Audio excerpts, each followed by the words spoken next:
You should always hire a professional. I mean, never a bad idea to hire a professional. So for me, when it comes to investing, I'm going to manage my own investments until I have, I don't know, over $1 million worth of capital and investments. Then I'll hire a wealth manager to come in and manage those investments for me. But in the beginning, I just don't really see it making too much sense for me personally to pay somebody and pay them a percentage to manage my accounts that I can manage on my own for now. So, but again, I agree. Hire a professional when it comes to your long-term investments, even if you're going to, learn how to, be an active trader, whether that's, day trading, swing trading, position trading, doesn't matter. You want to actively trade in the market, you definitely need to seek out a professional as well to help you, to help educate you, to teach you how to do this the right way. So I agree with that statement.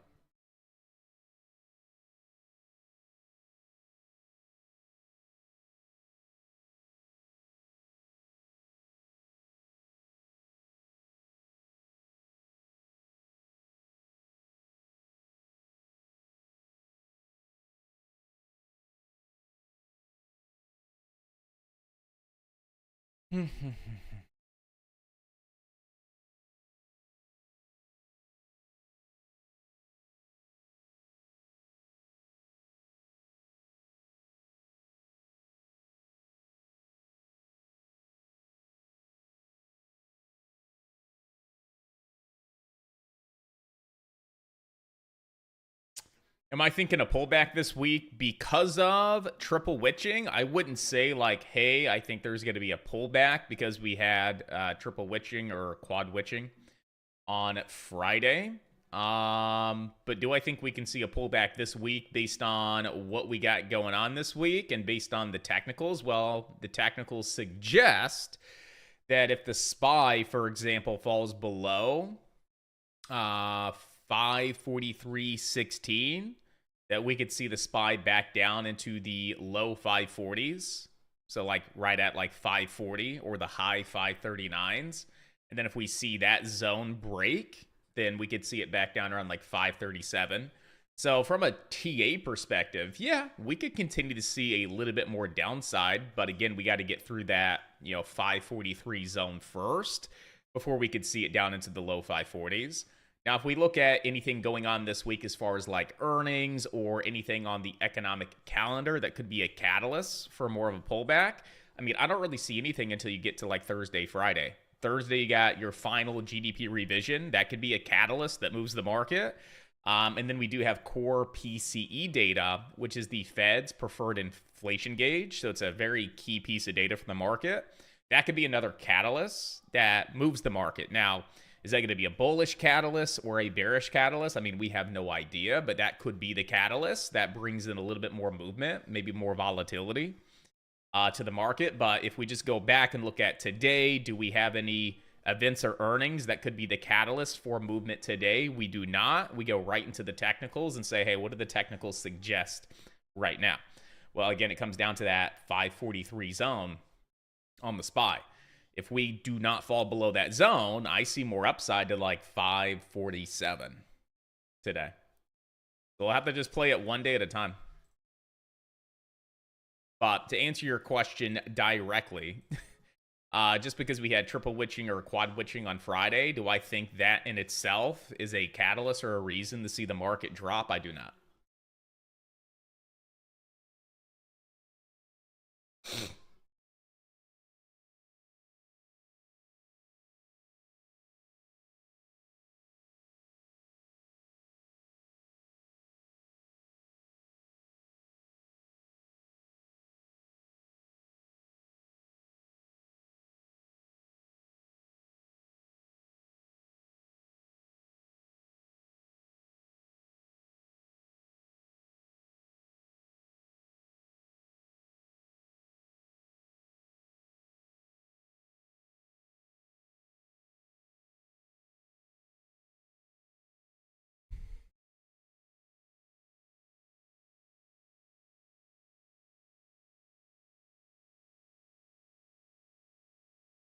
What up? What up? A to the G. What's good with it?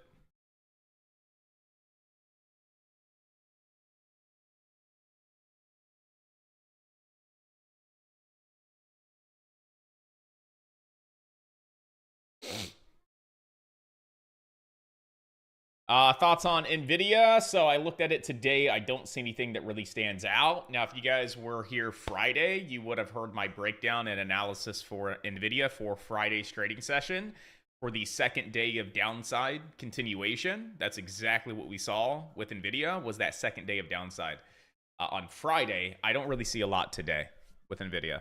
I will give you one level, though, that I will be watching to see if we get below it, stay below it. And if we do, I think we could see another leg down to like 118 on NVIDIA. But there's like this one key level that's going to really be your make or break for today here on NVIDIA.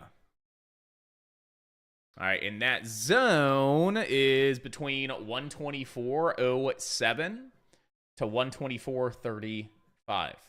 If we crack below that zone and stay below it today, I think realistically we could see NVIDIA down into the 118s. Now, there's going to be a few pit stops along the way down. It's not like we're going from 124 to 118, in a straight shot. We're going to have other areas of support that we will come down into and most likely see pops and bounces. So there's going to be additional profit targets into that 118. But I think realistically, your main target on NVIDIA could be the low 118s. So, I mean, it doesn't look phenomenal today. I think there's better opportunity out there. I think Uber for a swing trade looks better. Datadog, which is DDOG. And then even Carvana, CVNA. Those three look really good for possible short-term swing trades over the next 1 to 2 weeks. And then for today, Shopify looks pretty good. And then Apple looks pretty good as well. But I will watch NVIDIA. It's just not on the top of the watch list for today. Lots of crypto research this weekend for short term. It's going to be a wild ride for a bit. Yeah, I've been doing some research, kind of getting my watch list together, getting some areas and some TA done as well. Because, I think we're going to start to see some altcoin action with crypto, personally. I just want to see that Bitcoin dominance drop back below 50%. I think we're at 55% Bitcoin dominance right now. I'd like to see that fall back below 50%, continue to see Bitcoin kind of fade and pull back and sell off a little bit, and then just see all of that capital and attention, flip over to altcoins, because we have yet to really see an altcoin season. So, yeah, I'm definitely looking at some, small cap, new project altcoins that could see some hype, that could see some pretty nice quick returns to capitalize on, but also looking at some of these better projects to start getting involved at some of these lower levels. So yeah, man, I've been doing the same thing, kind of getting prepared for some altcoin action, possibly with crypto.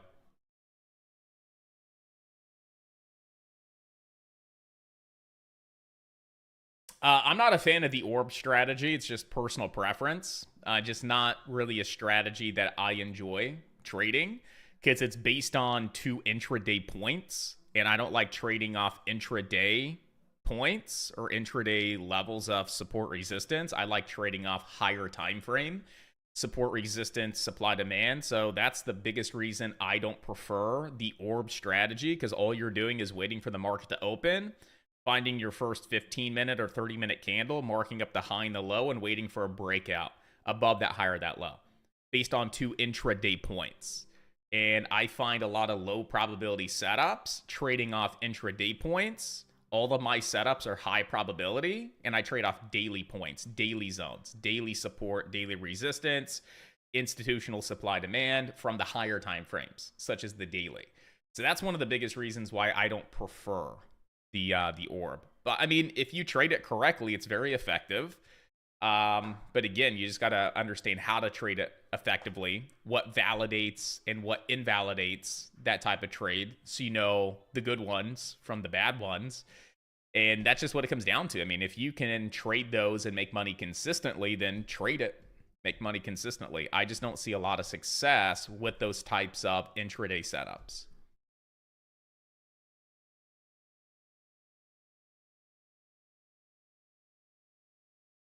The orb stands for opening range breakout. So you find your first 15-minute or 30-minute candle. That's your opening range. You mark up the high and the low of that opening range candle, and you wait for a breakout of that range, whether that's the high or the low, and then you trade the continuation. So you're basically trading a breakthrough resistance or a breakthrough support.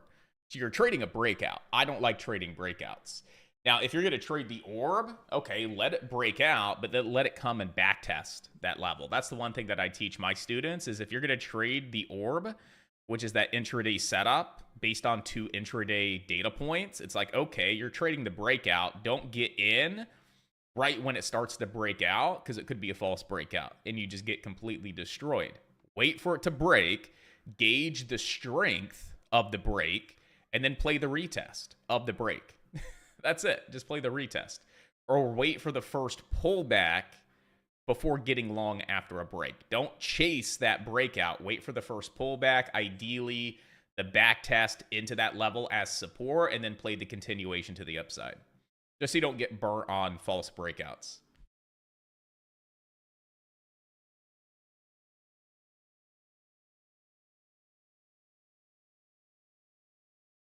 You got a radio voice? I appreciate you. Well, if day trading never goes well, I mean, it's been going good for like 9 years. But if something ever happens, I know what my next career is going to be, and that's going to be a podcast host. That's going to be a radio host. I mean, I don't think I have the face for television, but definitely got the voice for radio, so I'll take it. What's up?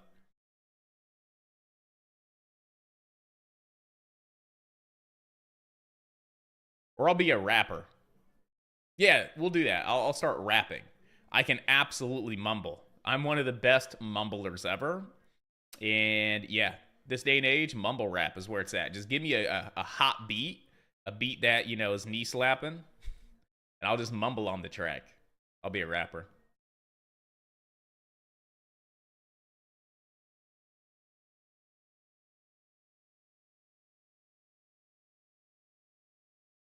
You laying down the beat, you just can't hear it. Definitely Monica Lewinsky. I was gonna spit some Young Thug. The lifestyle. And then I'm sending it back in the checks at the stock market. Boom. Dude, that's it. You just gotta mumble and then you just use the last 2 words and make them rhyme. That's it. That's it. The last 2 words, they just have to rhyme and then you're Gucci. You're good. What's up, dude?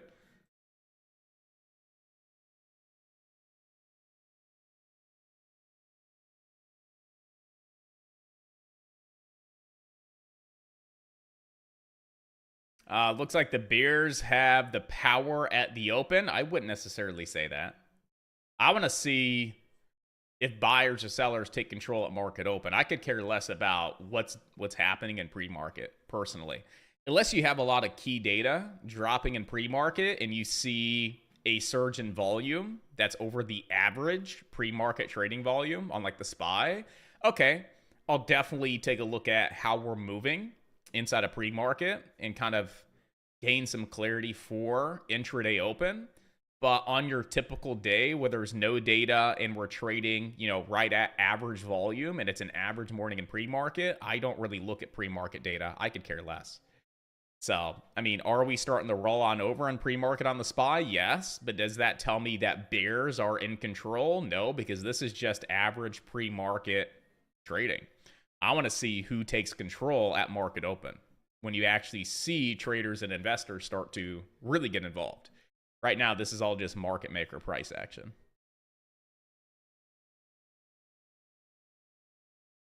You sound like Bad Bunny? Okay, I've never heard that, but I'll take it. It really depends on how long I wait to enter. It depends on the opportunity for the day. So, I mean, if I see a reason to get into a trade right at market open, you best believe I'll be getting into that trade right at market open. If I don't see a reason or an opportunity to take a trade at market open, there's no reason to take a trade. You know, I've gone 2 hours before taking a trade. So I've literally sit here until 11:30 just looking and waiting and watching and nothing setting up, and then boom, 11:30, 11:45 rolls around, we have the one best trade of the day. Right? Sometimes I literally sit back on my hands for 2 hours and I don't take trades because there's no opportunity to do so. I mean, there's even days where I don't trade, period. Right? I get to 12 o'clock and I'm like, yep, well, this session sucks. See ya. So there's days that I don't even trade. So I don't have any rules around, hey, wait 15 minutes to trade or wait 30 minutes before taking a trade. I used to have those types of rules, but now I don't. Some traders do. Some traders realize a lot of their losses come the first 15 minutes of market open. So they put a rule in place to not trade the first 15 minutes of market open because they realize that's where most of their losses come from. So if you notice an issue within your trading and you realize there's something that you can implement to improve as a trader, such as putting in a rule to not trade the first 15 minutes, for example, you can do that because based on your trading data, your data suggests, hypothetically, 80% of your losing trades come from the first 15 minutes of market open. So if you recognize that, what could you do? Put a rule in place that says, hey, don't take any trades the first 15 minutes because, hey, that's where 80% of my losses come from. And so you can start to mitigate and prevent a lot of those losses by having rules. But for example, me, I don't have any rule in place that says, hey, no trading allowed the first 15 minutes. It really just comes down to, is there a trading opportunity presenting itself? And when it is, I'll take it. I don't care if it's 8 o'clock in the morning. I don't care if it's 9:51 or 9:31. If I see an opportunity present itself, I'm going to take it.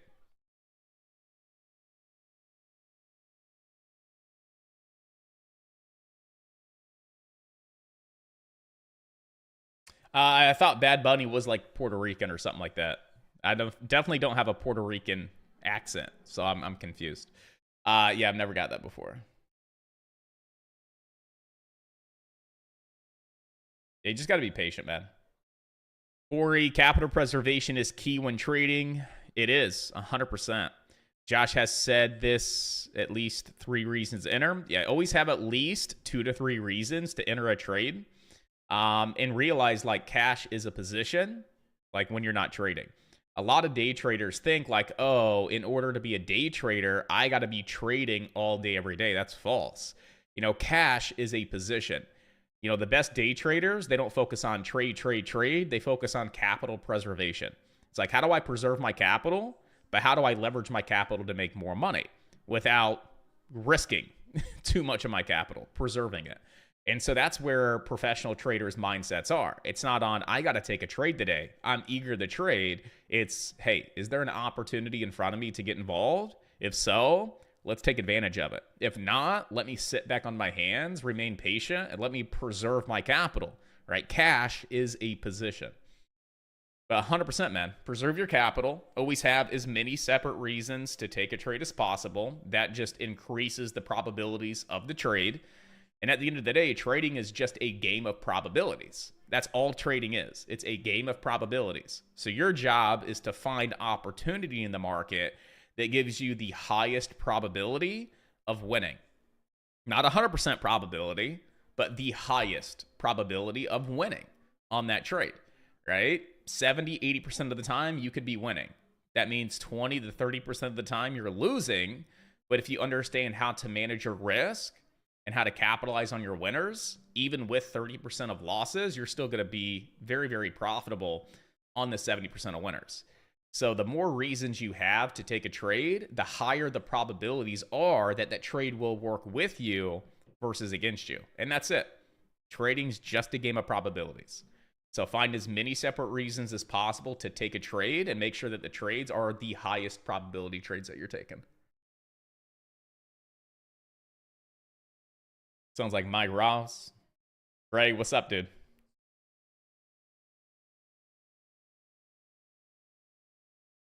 Yeah, man. Absolutely. 100%. Find one good setup, that A plus one and done setup. That's it. That's your job. In my opinion, that's where everybody's head should be. Every trader's focus should be on, is finding that one and done trade. That one trade that could potentially make your week or make your month if you execute it flawlessly. Like that highest probability A plus setup. We call those the one and dones. That's all I ever want, is a nice one and done trade. And if I'm focused on one and dones, I pass up all the subpar opportunity, which typically result in unnecessary paper cut losses, and paper cuts add up. And my focus is sit back on my hands, be patient, and find that one and done trade.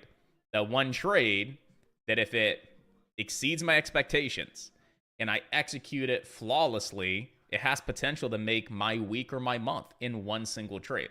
And I do that a lot, right? There are times where I take one trade and I hit my weekly goal in one trade because it was that good of a trade.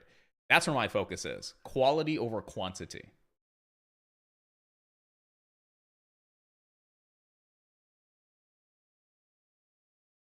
I was reminded why I like Josh more than the others. He is not distracted by trolls. No. Like, if I see a troll comment or something like that, I just go on to the next one. Like, not even worth my time. I'm new in all this and I need coaching. I mean, I think everybody at some point in their career, they need a coach. It doesn't even matter the career that you're in. Trading, real estate, setting up call centers, getting into remote cleaning industry, starting a business. Like, I think no matter what, like, everybody at some point in their career, they need a coach. Like, I have business coaches, right? I run 3 successful, profitable businesses. I still have coaches. Why? Because they've done what I want to do. They've been where I want to go. So it's like, hey, can you help me? It's like, help me shorten this learning curve and avoid a lot of the mistakes that I'm probably going to make if I try this on my own. So help me. So yeah, you need a coach, man.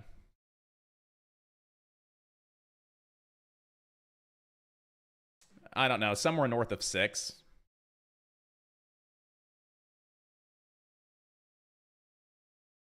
So if you're new to this and you want to explore like working with us and see what our coaching program entails, you can go click the link in my bio and check us out. Which the link in my bio is just my website. So if you just want to go to my website, check us out, go from there, you can. It's alphadaytrading.com. Check us out, see who we are, look at some of our client reviews and student testimonials that are there as well. That'll give you a really good understanding of, again, who we are, what makes us different, what do we do to actually help our trading students become profitable in 3 to 6 months, typically. And if you're like, dude, I like this, this is where I want to be, this is what I want, you can actually check your fit. You can go from there and possibly book a call with one of my coaches to learn more. Executive leaders have coaches? They do. Yeah. And a lot of people are against coaches, but I think when people say they're against coaches, they're against coaches that just sell courses, right? Like, I'm against that too. Like, someone that just shows up and puts together a subpar course and then sells their course for 5 to 10 grand, I think that's silly. Like, I'm against that.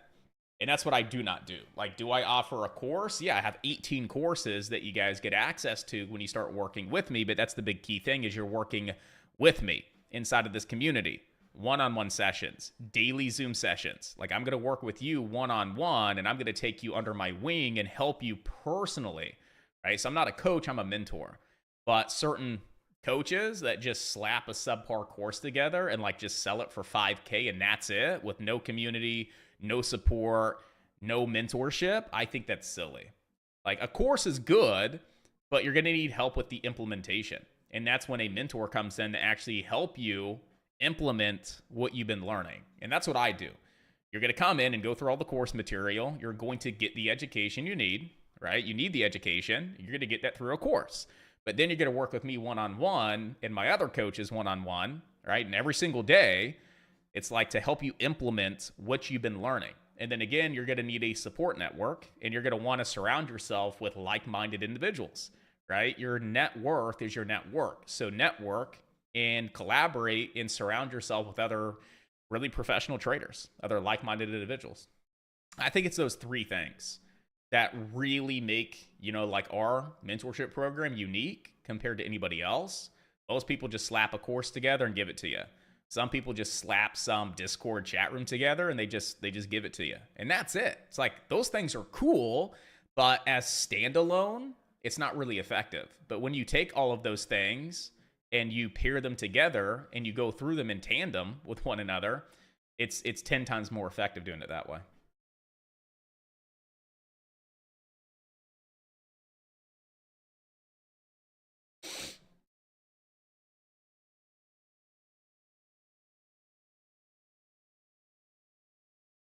I was watching another Saturday and in the middle of highlighting things he got off left field. Yeah, there's a lot of people. I check a lot of people out too. I literally, like, if I'm bored, like if I'm like trying to kill time, or if I'm at my daughter's gymnastics session where I can't even see her and I'm just like, what do I do? Like sometimes I'll scroll on TikTok and check out other traders' live videos and just kind of see what they're about. And like, I don't know about you guys, and maybe I'm biased, but I'm like, trash. Trash, trash, trash, trash, trash. Like, I don't like any of them. But again, I'm probably pretty biased.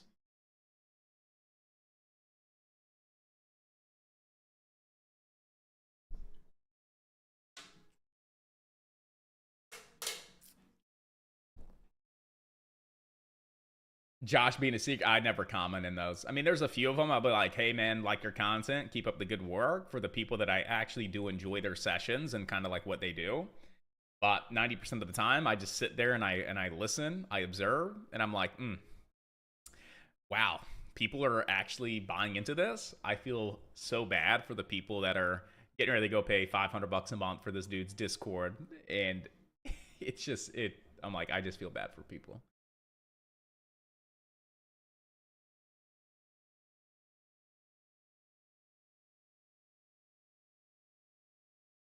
Yeah, I want to see Bitcoin continue to fall as well. We're doing pretty good. We're getting there little by little. I'd like to see it close to that 200-day moving average, right around like 58K, and see what we do right around that 200 SMA on the daily. First time that we would be back to it since October last year. So this pullback's looking pretty good. I like it. It's a pretty healthy pullback.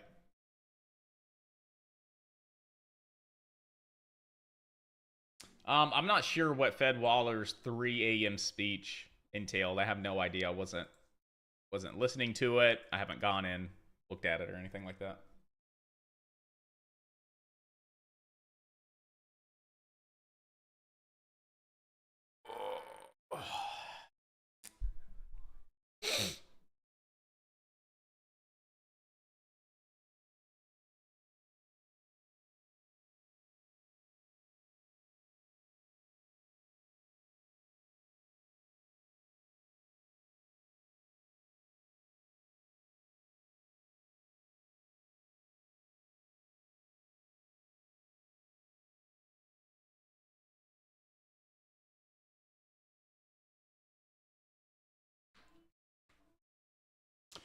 What's up? What's up?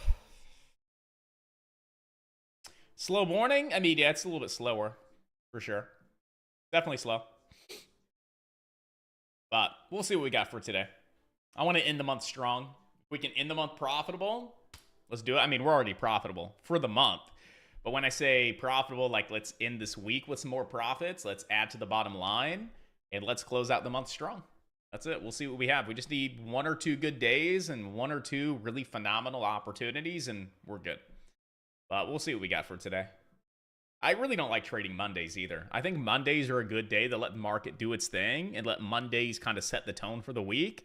I'm not a big fan of trading Mondays, but I love trading Tuesday on because I feel like Monday is, really what sets the tone for the week. You get a good idea of what the week could look like based on what you do on Monday. So again, Mondays, trading the spine, the Qs, not really a fan. Now, if we have like individual stocks that are setting up beautifully, count me in. We got NVIDIA looks decent today. Tesla looks decent. Shopify looks okay as well. Then we got some good swing trades too. I think there's a few things a brewing. I won't be as detailed or specific as I would normally be because I only got 5 minutes before I go live with my students. But Uber to the long side looks good. Datadog to the long side looks good. Carvana to the long side looks pretty good. Maybe Boeing. If Boeing can hold 175, I think we see some upside as well with Boeing. And really that's it. Nothing else yet. I mean, OLED looks good to the short side, right around like a 210 short, back down to like 192. That looks decent. On OLED, OLED. Shopify long today looks good. Apple long, if we get down to like this 205 level, looks good today. And Tesla long looks pretty good too. So, I mean, a lot of things like stand out that look good to the long side. So there's only one stock that looks like a decent short, and that's NVIDIA, down the 118 to the short side today. GME getting rocked. Don't think we saw that coming, did we? I'll be right back, guys. Don't go anywhere.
What's my take on SMCI? Like a long-term position. I don't know a lot about it fundamentally to see if it's something I would like to invest in at these current levels. But as far as it being tradable, yeah, it's tradable. Absolutely. I mean, I've traded it one time this year. Like one time. But I've seen like 2 other setups last week, but I missed both of those setups last week. It was just a very hectic, busy week. But last week there were 2 days back-to-back where the setup was amazing, and it actually went from zone to zone. Would have been really good trades, but I missed those. But back in, I think, February. I think it was like February or March. But back in, I think. Yeah, like February or March. I took a trade on it for like February or March. What time is it? Oh, it's time to roll the intro. Start getting live inside a chat with the team.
There we go. Good morning, ladies and gentlemen. What's up, traders?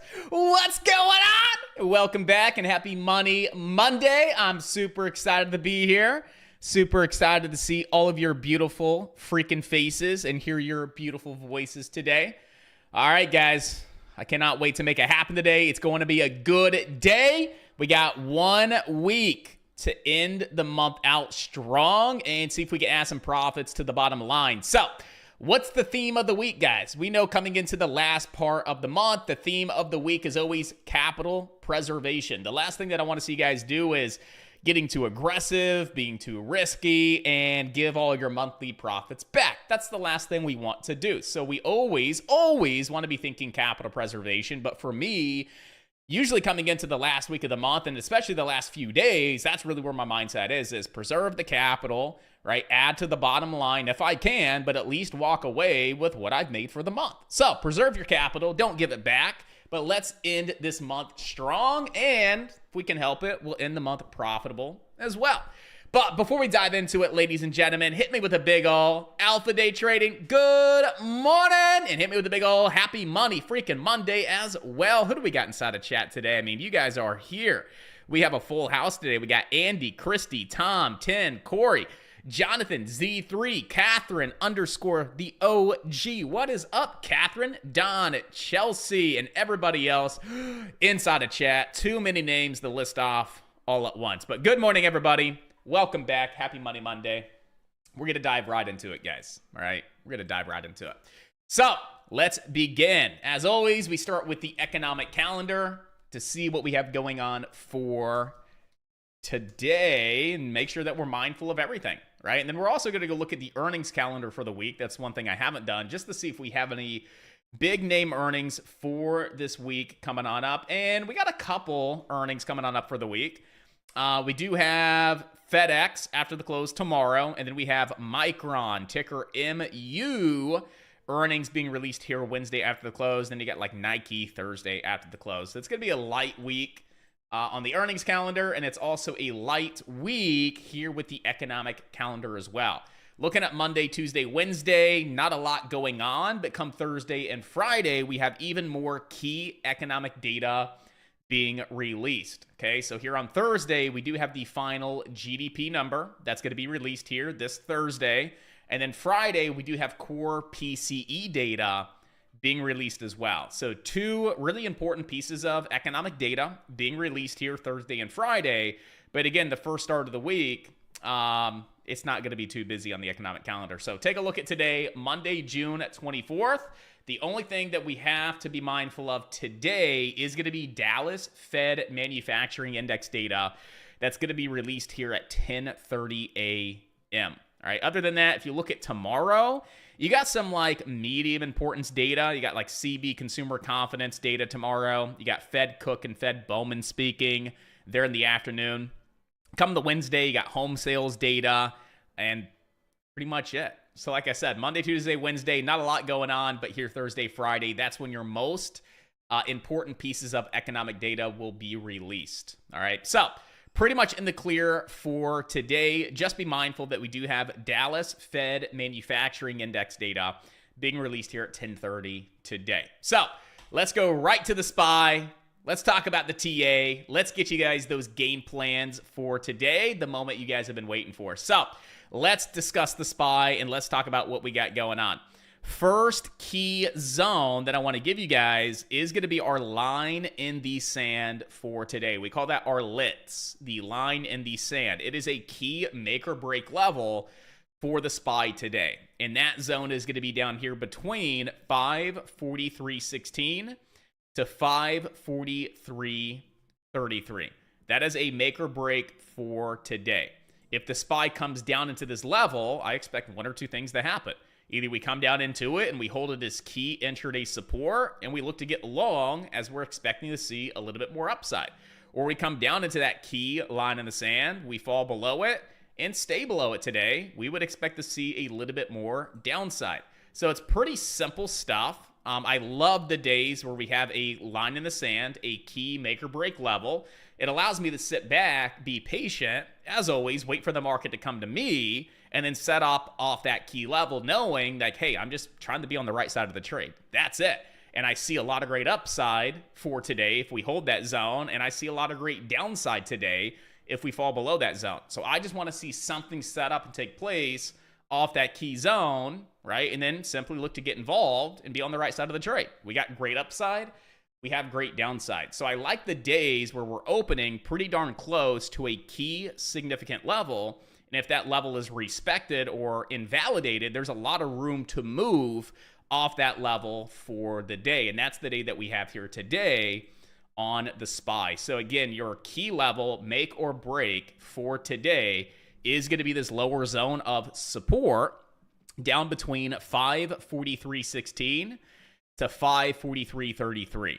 Okay. Top overhead resistance right now on the SPY is going to be this zone between 545.20 to 545.65. That is going to be your nearest level of resistance here for today on the SPY. And if we are able to break through this upper zone of resistance, the next area of resistance that you would have here on the SPY is going to be up between 547 to 547.16, and that's right up against Friday's close. That was not Friday's close. That would have been Thursday's close. And that's going to be at 547. And so I went ahead and created that zone between 547 to 547.16 because that is a zone of resistance. But right at 547 was also Thursday's close, and there is still technically a gap into that candle body that has yet to get filled. So if we are able to break through that 545.20 to 545.65 region today and hold that level as support, I would expect to see the SPY at least get up towards around that 547 and then truly fill that gap into Thursday's close. And that may be an area where we see a rejection to where we could look to get short for that gap fill rejection on the SPY if we get up to that 547 today, right? So those are the three most important zones to watch right at market open here on the SPY. But the next lower zone of support that I'm going to give you is going to be our main profit target here on the SPY if we do indeed look to get short today, if the opportunity is to the short side, right? Our main profit target to the short side today would be this next daily zone of support. That's going to be down here between 539.83 to 540.30. Okay, so couple game plans to start the day, right? Very simple game plans to build. We call these what if plans. Like, what if the SPY comes down into that line in the sand zone at market open and we hold it as great support and we see that buyers are present at that level and we have an opportunity to get long? What would we do, right? We would look to simply get long. Where to? The next daily zone of resistance that we have here up between 545.20 to 545.65. We would say that's going to be PT number one, because if we break through that zone, we can move all the way up towards around 547, and that would be PT number two. So what we're doing right now, once we have our zones identified, right, and we have our levels established, we're going to start building what if plans to get prepared for the day. What if the SPY comes down and holds that lower level of support as really good, strong intraday support? What if that happens? What would I do? How would I react? I would look to get long. Where to, right? And just start building that plan from there. So I know I would get long at that zone if we hold the support up into this next zone of resistance. That would be like a PT number one. And then if we do see continuation to the upside today, I know that the SPY realistically could get back up towards around 547. That would be PT number two, right? So now with this information, if this sets up at market open for the long, I already have an idea of where my profit targets will be. I'll be able to build my plan and understand where my risk on that particular trade should go. I'll also be able to get positioned correctly on the right expiration. If I think we can go from 543 to 547 today, right? What is that? That's a 4-point move. Do I think that's going to happen in less than 30 minutes? Probably not. Over the course of a few hours, most likely. So would I trade 0 DTEs on that trade opportunity if it were to present itself? I wouldn't. Would I look to go 7 to 14 days out and buy myself more time to be able to possibly capitalize on that 4-point move to the upside? 100%. So by getting prepared in the morning, I have my levels identified. By building these what-if plans, I'm one step ahead to know what I would do if the opportunity were to validate itself and present itself. I would simply be able to react and react and be on the right side of the trade and be positioned correctly as well. So that's the importance of building those what if plans. And that's all we're doing is we're building those what if plans. What if the SPY does this? What would I do? Right? So that's game plan number one to the long side. That's if we come down into that lower zone of support and we hold it as intraday support for today. That's our first game plan to the long side, right? Game plan number two, it's the complete opposite. If the SPY comes down into that key zone and we do not hold it as support, let's say we drop below it just to come up and back test it and hold below it as intraday resistance, right? That would be a great opportunity for me to get short off that zone of potential resistance, putting stops right above it. And I know where my target would be. My target here on the SPY would be all the way down into this next lower zone of daily support. That's down between 539.83 to 540.30. Okay, so I know that I could potentially capitalize on about 3 to 4 points to the downside today on this potential short opportunity. So that's going to be game plan number two to the short side if we fail to hold that line in the sand as support. We crack below it, retest it as resistance. That's going to be the opportunity that I look to trade short down into the low 540s on the SPY. All right, guys. So that is the game plan. Well, those are the game plans for today with the SPY. Those are your 3 to 4 most important key zones and levels to watch for today. You guys should be all set, ready to rock and roll for market open at 9:30. Okay, so you guys have any questions about the SPY? If you need me to go back and review it, I can. But let's go ahead and move into QQQ, the QDQs. And right now, QQQ is actually already cracking below one of its key zones of support that we had here on the Qs. And that zone was here between 478.17 to 478.68. We are now starting to crack below that daily zone of support. So if we see the Qs open below that daily zone, I simply want to see the Qs push up into that zone at the open, reject it, right? Retest it, number one, and then get rejected off that zone at market open. And if that's what we see take place, I would like to get short, expecting we see a little bit more downside here at the open on QQQ. How much lower do I think the Qs could get to? Right? I think the Qs have potential to get down to this lower zone of daily support between 476.06 to 476.51 here on the Qs. Right? Let's go get another profit target as well, just in case we do see a crack below that zone. Where would the next lower zone be here on the Qs? That would be like another profit target for today. It would be down here between 474.19 to 474.41 here on the Qs. Right? So those are going to be your profit targets if we see the Qs setting up to the short side. So again, key zone of support that we just cracked. Okay, that zone was between 478.17 to 478.68. We are now cracking below it.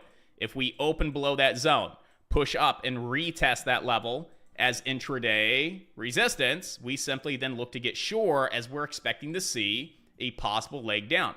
Where to?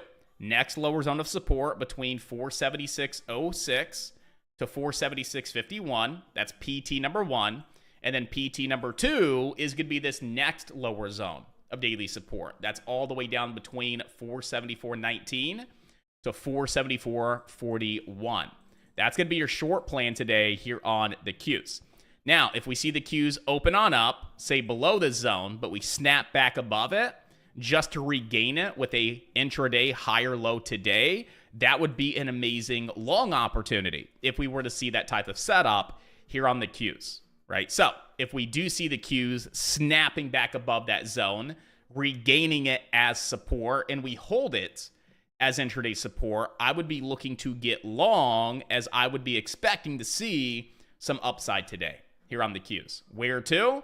This next daily, not zone of resistance, but this next daily area that I'm watching on the Qs. Right? So if you go look at the daily on the Qs, we do have this daily fair value gap. Right? It's not every day that we see a crystal clear daily fair value gap that stands out like this. That's also in line with a 50% retracement from this swing low or swing high to the swing low. So that's an area that I want to keep on watch. That would be an area of potential resistance. And if that's going to be an area of potential resistance, that's an area where I would be looking to take profit on that opportunity if we were to get long today here on the Qs. All right. So I just wanted to point that out. It's not like a key daily zone of resistance. What it is, it's this daily fair value gap that was created from the low of day on Tuesday to the high day on Friday. We can see that we have this opening, this gap here. That is a daily fair value gap, but it just so happens to be in line with that 50% retracement from this swing high into Friday's low of day, assuming that we do not open below Friday's low of day. This fib would be valid, and that fair value gap is in line with that 50% retracement. So that would be an area of resistance. So that would be one of my profit targets to the long side if the long opportunity indeed sets up, right? So again, game plan number 2 on the Qs. If we snap back above that zone, regain it as intraday support, I would be looking to get long up into this area, the high 482s. So somewhere between 482.59 to 483.42. And again, it's right in line with that 50% extension from Thursday swing high to Friday's low of day. Okay, so that gives us some confluence. There's going to be some resistance up there in the high 482s to the low 483s. Okay, so that's going to be our second game plan here on the Qs. And that's the game plan to the long side if we see it snap back above that zone and regain it as intraday support. Okay, so you guys should be all set, ready to rock and roll with the SPY and the Qs. Again, if you missed anything, let me know. More than happy to review it again and make sure you guys are dialed in. All right, but we should be all set, ready to rock with the SPY and the Qs. Let's talk about a few other opportunities we got for today. We got Shopify. Shopify, I'm looking to get long down around 65.03 to 65.21, expecting Shopify to push on up towards around $68 today. So if we can see Shopify open above this lower zone of support and we can pull back and hold that lower zone of support, I would look to get long somewhere between 65.03 to 65.21. And my profit target today would be up at $68 there on Shopify, right? Shopify, there's like two things that I see here. Number one, we just came back down to the lower end of this daily gap, right? The lower end of that daily gap is a key support level. So number one, we got inside the daily gap. We filled the daily gap. Now we're pulling back down to the lower part of the daily gap. Again, still a key support level. Number one. Number two, we came down Thursday and Friday to the lower end of that gap at 63.68. We held it as support Thursday. We held it as support Friday, and we saw a nice push off that support level Friday. And we had a really nice close there on Friday. Pretty strong close near the high of day, right, with a slight increase in volume. So that leads me to believe that we could see a second day of upside continuation, where we see a nice big green day with a strong close near high of day with an increase in volume.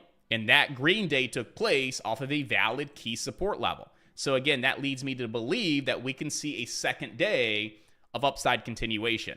And the best opportunities that I like to see play out is see a gap up on day number two. So gap up above, right, the close and the high of day from the previous day, in this case, Friday. So gap up today, pull back into that zone. Again, just Friday's close and high of day. That gives us a little bit of that zone of support. Simply just pull back and hit that zone on day number two and hold it as support and then see buyers start to move on in, right? So I'm really looking for that second day of upside continuation here on Shopify, since we will be gapping up above Friday's high of day and Friday's close at 65.03 to 65.21, right? Also, it looks like it could be popping out of this little moving average squeeze. That's something else that stood out to me. That's not the reason for the trade. There's several reasons to be looking at the trade on Shopify, but something else that stands out to me is this potential moving average squeeze, right? Yes, we did push above the 50 SMA here, broke above it, got back below it, but we just came back down into, right, that 20 EMA there on Friday, and we pushed up into the 50 SMA. We see that we were very, very tight in between those two moving averages there Thursday and Friday. And we had that strong bounce on Friday. Strong close. Nice increase in volume.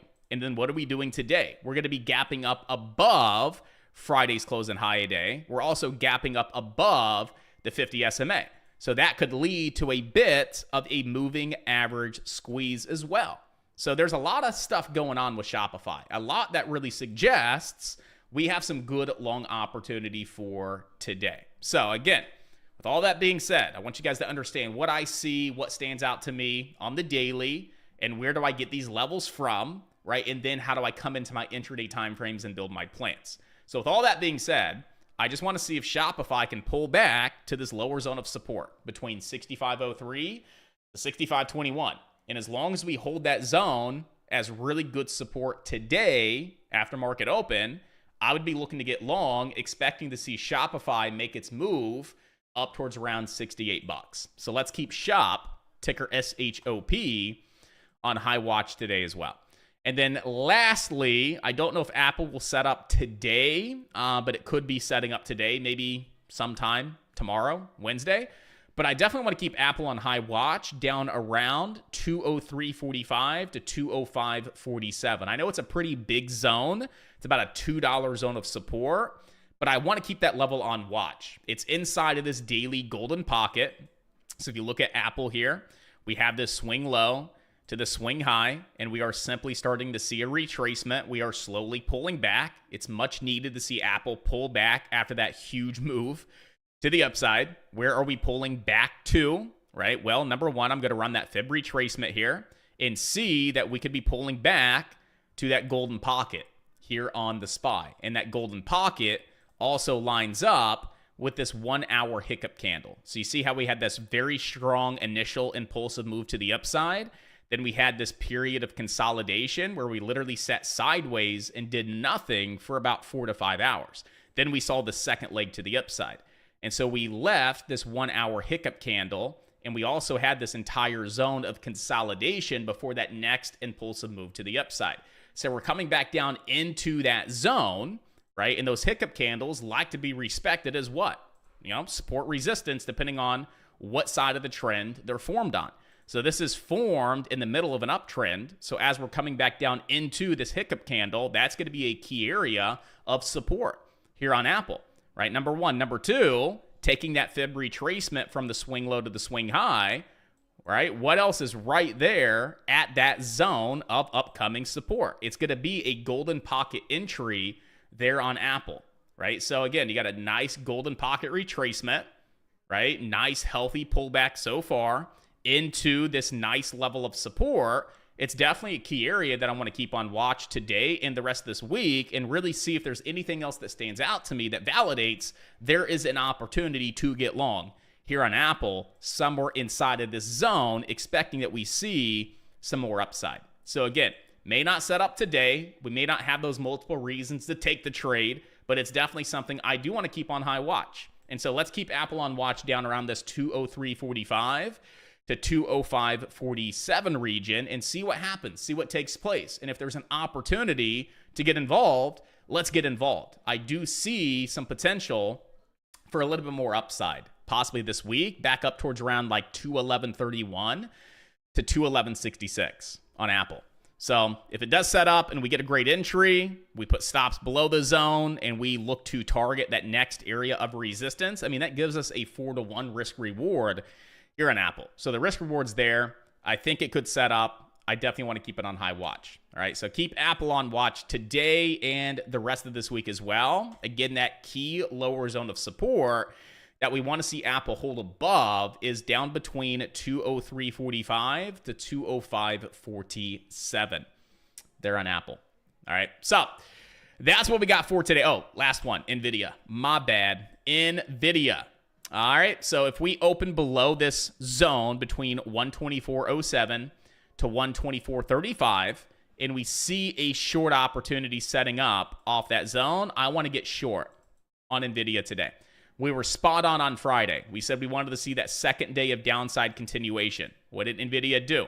It opened, came up, closed the gap, and then we flipped red and we dropped on off. So that was a beautiful setup. Now, I do want to be watching this zone today on NVIDIA as well, between 124.07 to 124.35. We could see another red day, right? We don't just see that second day of downside continuation. If the trend is strong, if the drop is strong, right, we could see 3, 4, 5 days to the downside, right? And so what do we see here on Friday, right? That gap down, retest, continuation, that played out beautifully.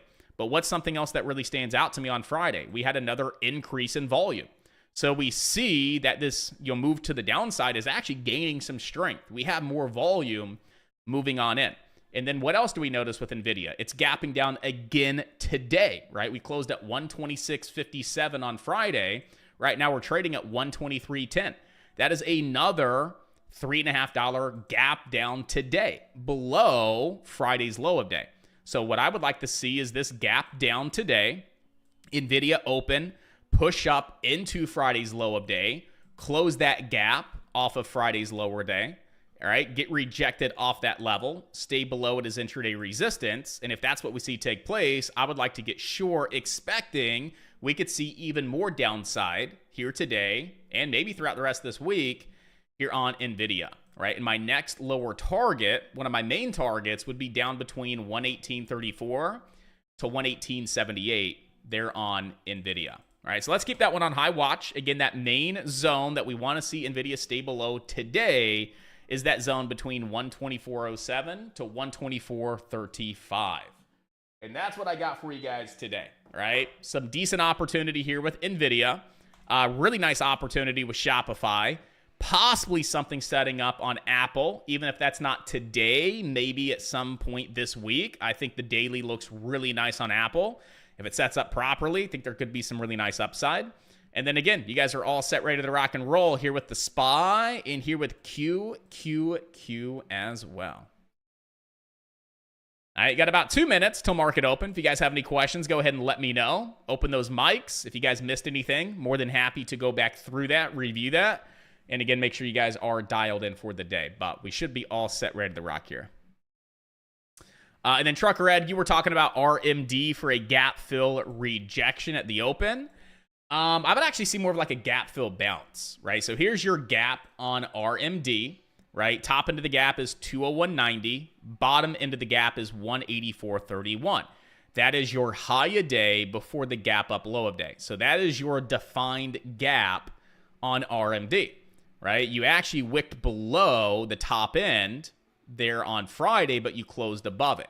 If we were going to be opening like right at or right below that 201.90, then I would say maybe there could be a nice little gap fill rejection to get short. But we're actually going to be gapping down today, right? We closed at 205.83 on Friday. We're opening at 189.50 today. That is a massive gap down, right? And we're going to be gapping down right at the bottom end of that daily gap. And the bottom end of that daily gap is at 184.31. So what I would expect is to see RMD come down to the lower end of that daily gap at 184.31 and hold the support. And you could see what we call a gap fill bounce, right? Where to? Back up to the top end of that daily gap at 201.90 on RMD. So I don't see a gap fill rejection, right? But what I do see is a gap fill bounce opportunity here on RMD. Right, market should be open in about 2 minutes. Let's put all of our focus here on the SPY at the start of the day because we are going to be opening pretty close to that line in the sand. Let's go grab some hedge pressure levels as well, ladies and gentlemen. Again, we know on Monday sometimes it takes a couple of minutes for hedge pressure levels to load on up.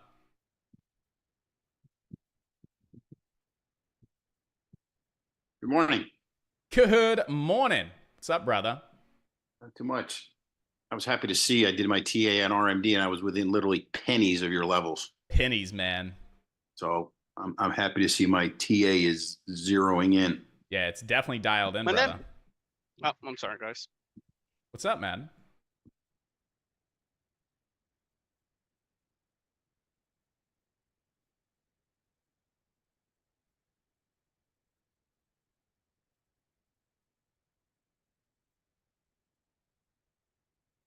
I also opened a position on Friday in EA Did in you? the afternoon. Yeah, I liked where it was good, where it was headed, the reaction following our conversation. I can dig it. I like it. Wow, they just did a completely. Oh, here we go.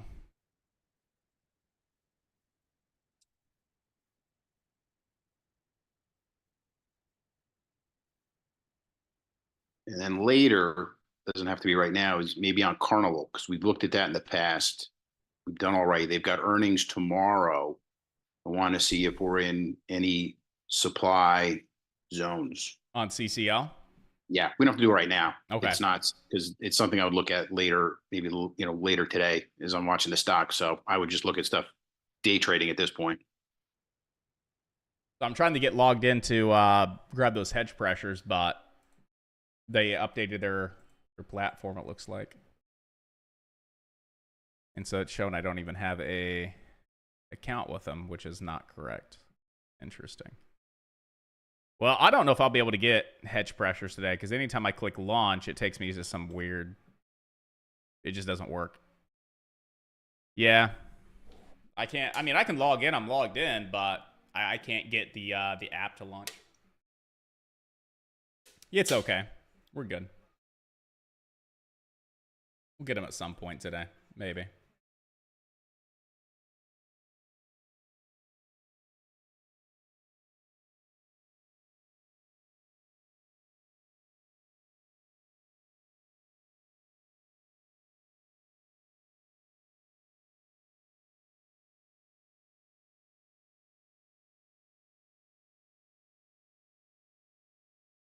Well, we're not getting those hedgies today for now. I don't see that taking place.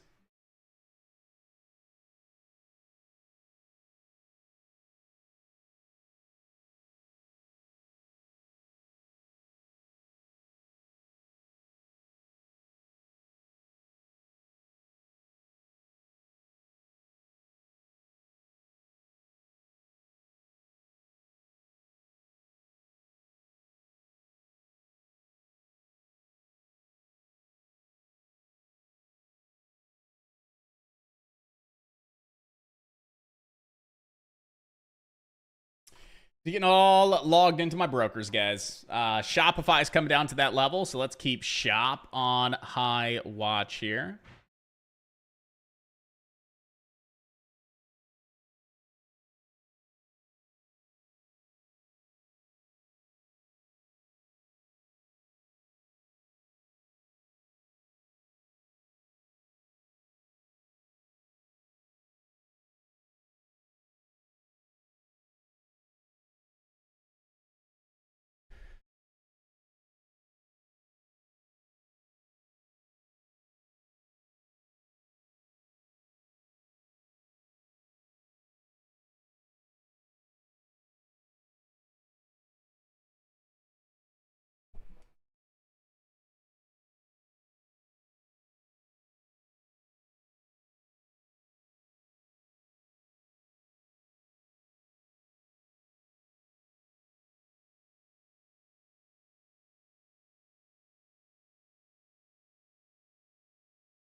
So maybe Shop, as it's coming down into that lower level of support, we just got to go look at these options on Shopify. I'm guaranteeing the spreads are just gross.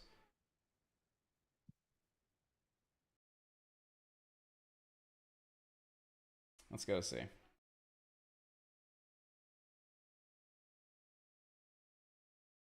It's a day trade, so I mean, we can start by looking at, Friday expiration. The way we got to go out further than that. Actually, spreads aren't terrible. Not gonna lie.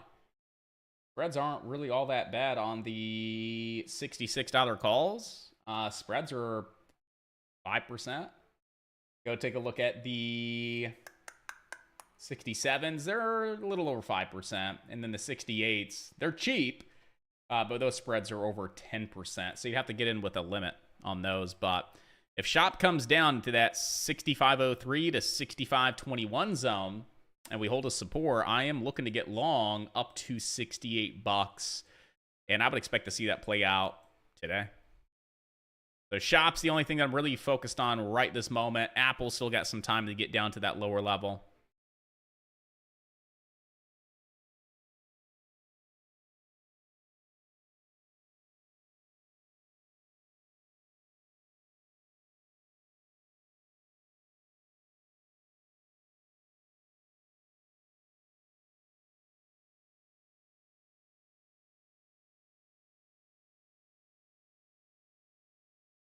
And then NVIDIA below that zone of resistance. If I get an order typed up, I mean, good price action up there so far off that 124 zone. What does NVIDIA look like? And again, this would be just a nice little day trade down to 118. So let's go look at some Friday expiration puts here on NVIDIA. We'll find that nice little 30 delta that puts you at a 120. I'm even going with the 119 put. Only 165 a piece. They're not terribly expensive. I mean, NVIDIA came up into that zone and a nice little rejection off of it. And again, below that zone, between 124.07 to 124.35, as long as we're trading below that zone, I mean, we do have room down into this next lower zone between 118.34 and 118.78. So, I mean, it's worth watching NVIDIA here to see if we do indeed stay below that little teeny weeny zone of resistance here. And see if we get a nice little rejection off Friday's low a day and see if we get another day of downside here. We'll keep this one on watch.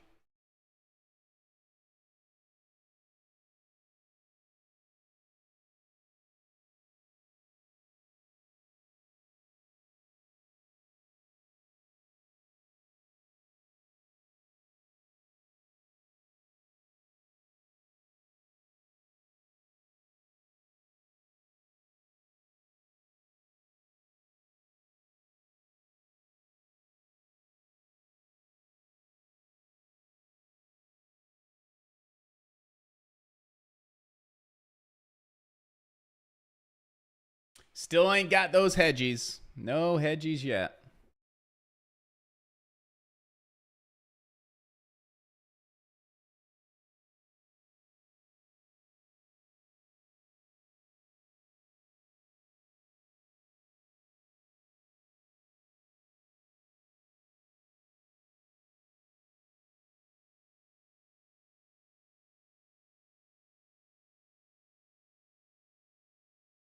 Come on, Shopify. Come on down and let us have a nice little trade here, buddy. Oh, there comes Apple, rolling pretty hard.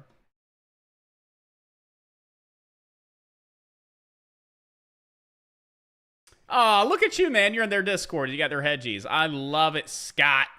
Let's go, bro. I love it. All right. What do we got here today on the SPY? What are we looking at here? Okay, SPY weekly hedge 545.50. So 545.50 is weekly hedge. That puts you right in that key zone of resistance. I like that. Where's monthly? 540. Down at that key zone of daily support. I like how these are lining up. You got monthly hedge pressure down at 540 on the SPY, and then weekly hedge at 545.50. That's the SPY. Take a look at the Qs here. QQQ, we got a 480 weekly hedge. So 480 is your weekly hedge. Monthly is 475. 475 monthly.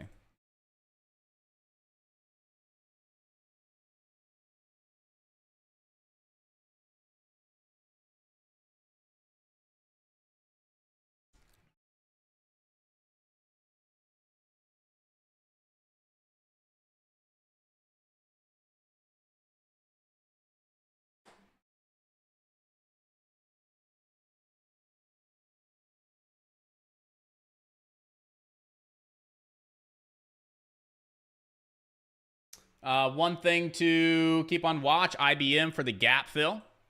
All right, IBM's got this little gap here between 175.52 up to 179. So IBM is getting above that 175.52 region. And we already saw a little bit of a pullback into that 175.52, and we held it as support. So we had a nice break inside the gap. We pulled back to the bottom end, retested it as support, 175.52, and now we're starting to see a slight little pop and a little bit of a push here to the upside. So as long as IBM is trading above that 175.52, we have room to 179 here on IBM.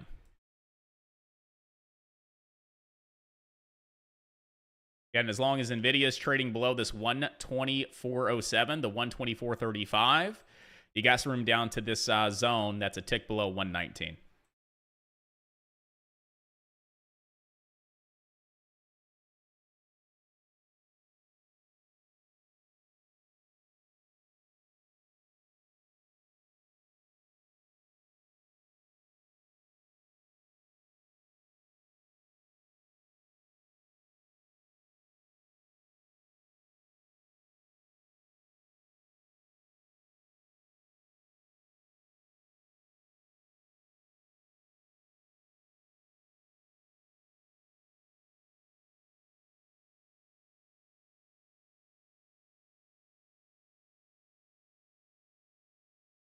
Nice, man. Took half the position on EA for a nice little 525. Oof. And you got a runner on the table, too? Look at you, man.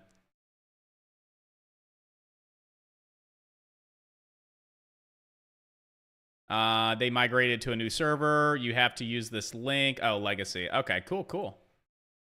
Until they get everything up to date. Makes sense. I can dig it. Appreciate you, man.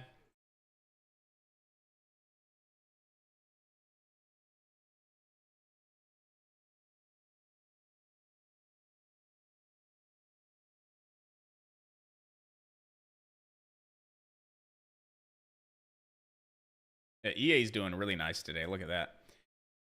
What is Shop doing? Are you going to come down, Shoppy Poo? Yeah, I love that entry on Friday on EA. That was a great entry, man.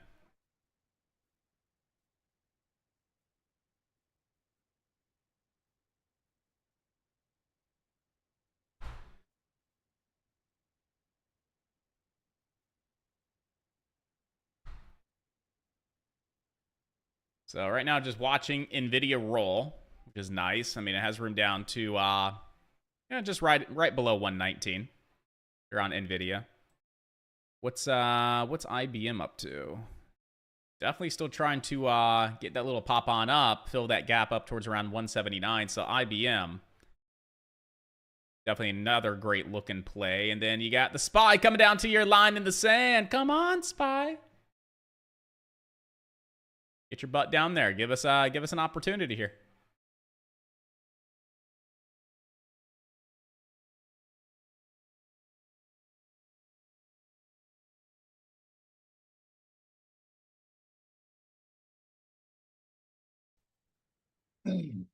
Josh, what do you think of Tesla coming back to retest 177 after it broke out this morning? Yep, I was watching Tesla this morning. I wanted to get long down here between 183 and 184. But yeah, that's not gonna happen. As far as pulling back to retest 187, let's do this. Let me remove a few things real quick. Because I was looking for that slight gap up, pull back into Friday's close and high a day, and then start to rip. That clearly didn't happen. But as far as a pullback intraday to look to get long, I mean, you got a light, and when I say light, I mean light, little area of support here. That's between 186.62 to 187.19. So, man, it's a lighter daily zone of previous resistance. We're breaking above it. Could see it turn to intraday support. But that's not enough for me to take a trade. I'd want to also make sure that I have another reason to help back it up as well. And if you take a fib retracement from today's swing low to the swing high, It was a 50% retracement as well. So, I mean, I think that's already made its move the way I see it. We already broke that zone pretty strong. We already pulled back into that zone, respected the lower end of support, just so happened to be right up against that 50% retracement as well.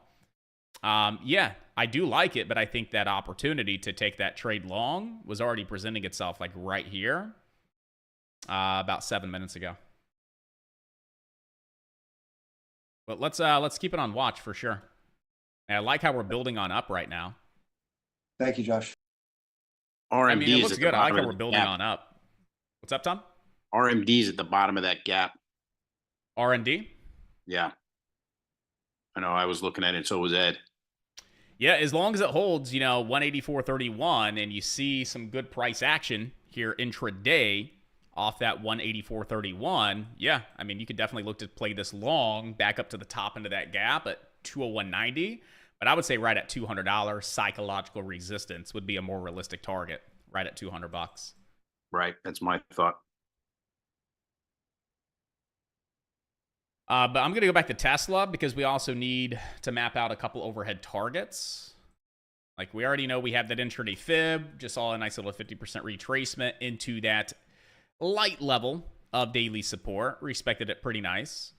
As far as next target to the upside, I would say right at like 190.90. Yeah, 190.90. Just right up against that high day from April 30th, and then that high day rejection from June 13th. Puts you right around like 190.96. That would be a realistic target to the upside today. You're on Tesla. I'm just waiting for Shopify to come on down to me. And I'm just managing the NVIDIA trade and the IBM trade long as well.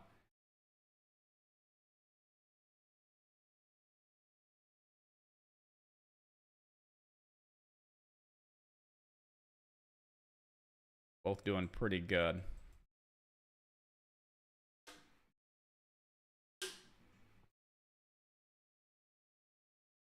Down at like 120 on NVIDIA, I start like scaling out. Actually, no. 120.50. If we get down another, point and a half, down to like 120.50, I'm going to start taking profit and scaling out of NVIDIA. That's going to put you right up against the 20 EMA. And that's an area that we could come down to and, and bounce a little bit. Where's that pre-market low? We've already fell below it. So that's my line in the sand right there. I don't want to see it back above like 122.50, but we're kind of flushing right now. I might just scale out a little bit here on NVIDIA. NVIDIA, I got to say it right.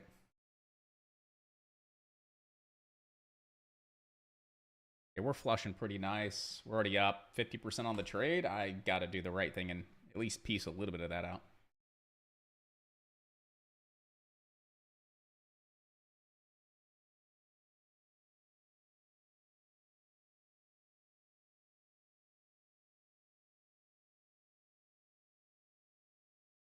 And then with IBM, the trade was right there for the break and hold above that 175.52 inside that daily gap. We are moving in the right direction. I wouldn't want to see it come back below like 176.25 personally.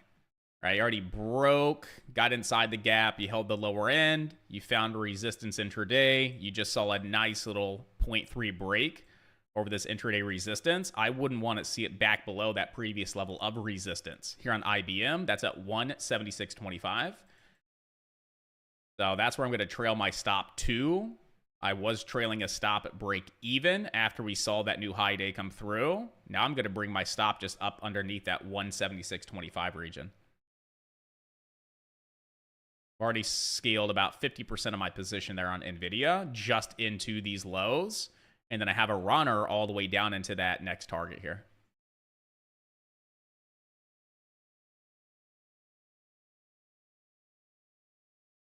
I mean, at this pace, IBM looks like it's going to hit the top end of that gap today at 179.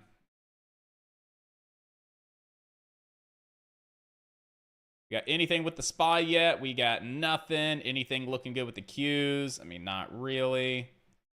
IBM was looking really good today for the gap fill long. NVIDIA for the third leg down was looking pretty good. Hit that level of resistance beautifully. Nice little intraday double top, and then we just flushed from there. Those are the only two trades that really presented themselves that look really good. As far as these potential swing trades, like Uber, I'm like still 50-50 with Uber. Datadog still running like 50-50. Carvana 50-50. Boeing set back up. So maybe there's some opportunity here on Boeing. But right now, we landed on the right opportunities, that's for sure. IBM is, whew, my goodness, that thing is Brenton. I got to start scaling out into the strength here on IBM. 1 second. Take half on IBM. Especially when those contracts just went up 100%. It's like, yeah, you got to take profit. Sell half. The spreads kind of suck, though. Please. Okay. I was like, please don't tell me you got me filled on the terrible side of that spread. All right. We got a half. Oh, that was a really bad fill. Actually, that sucked.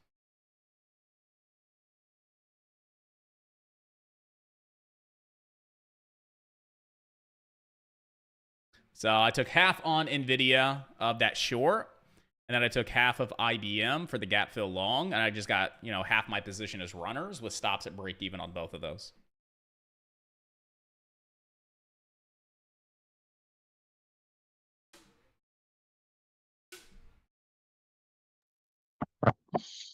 Hopefully you got on that trade, Tom. Which trade? RMD. RMD? Not yet. I'm still watching. I'm waiting for it to come back down and retest it one more time. Oh, okay. But yeah, I've got my eye on it right now, and I've got my eye on shop. Yeah, I'm keeping an eye on shop. I don't have enough equity for RMD right now. Yeah, shop's getting there. Slowly but surely.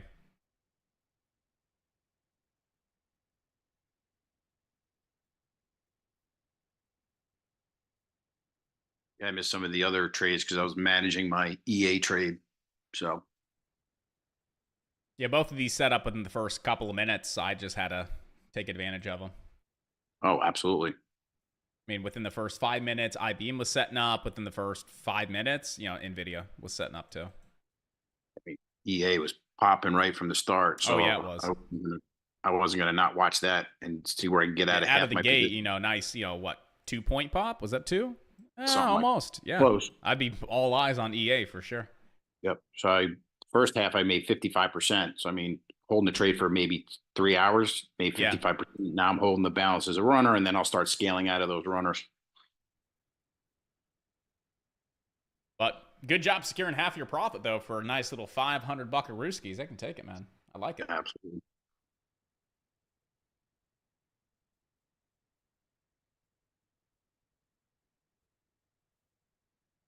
Which contracts were you looking at on shop?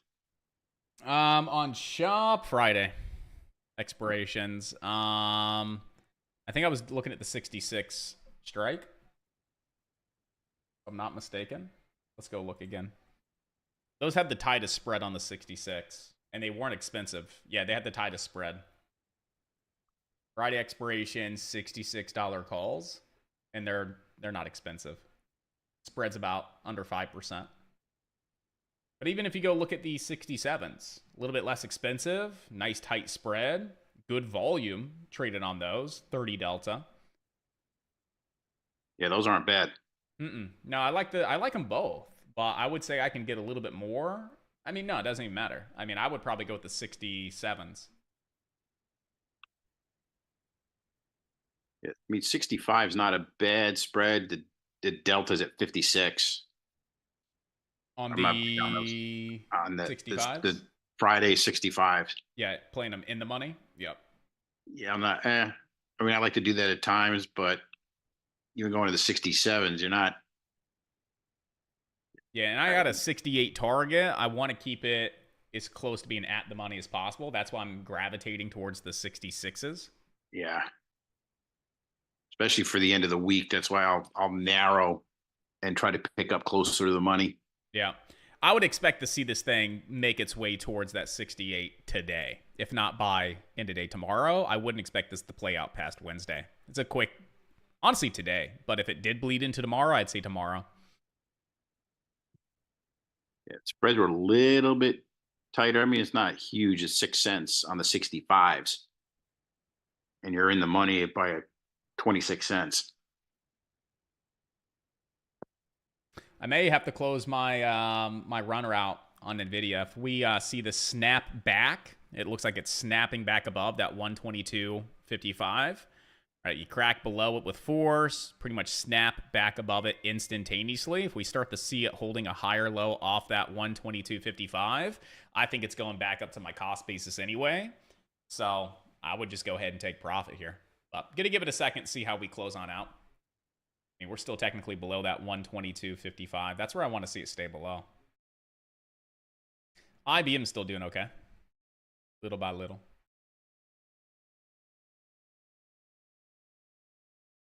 And I know these were very, very quick trades right at market open. So if you guys want me to explain those trades and why I took them, I will. Pretty simple stuff though. NVIDIA, that was our game plan. If NVIDIA opened below that zone, we came up and hit it as resistance and presented a short, I would get short.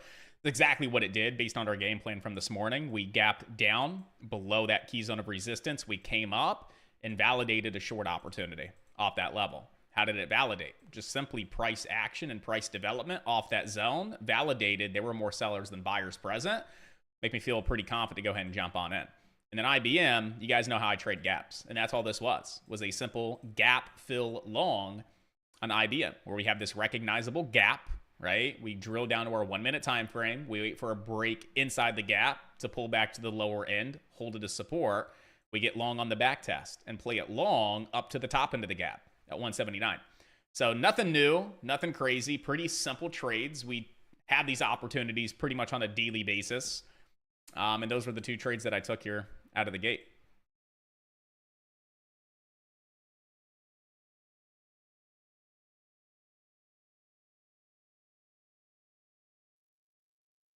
I just came into hedge. I'm going to close the runner out on NVIDIA, because we are back above that 122.55 and seeing a decent little pop and a little bit of a push here. So if we close above and push above 123 after we just got back above that 122.55, I will close the runner. They're on NVIDIA. Still holding the runner on IBM. Haven't done anything yet to that. Looks good though.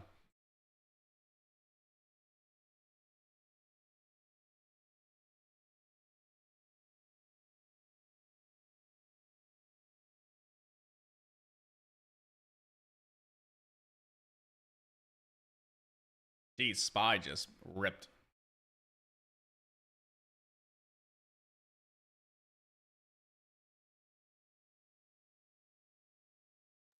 You see a trade on Shopify if this 5 minute candle closes above that 65.21 level?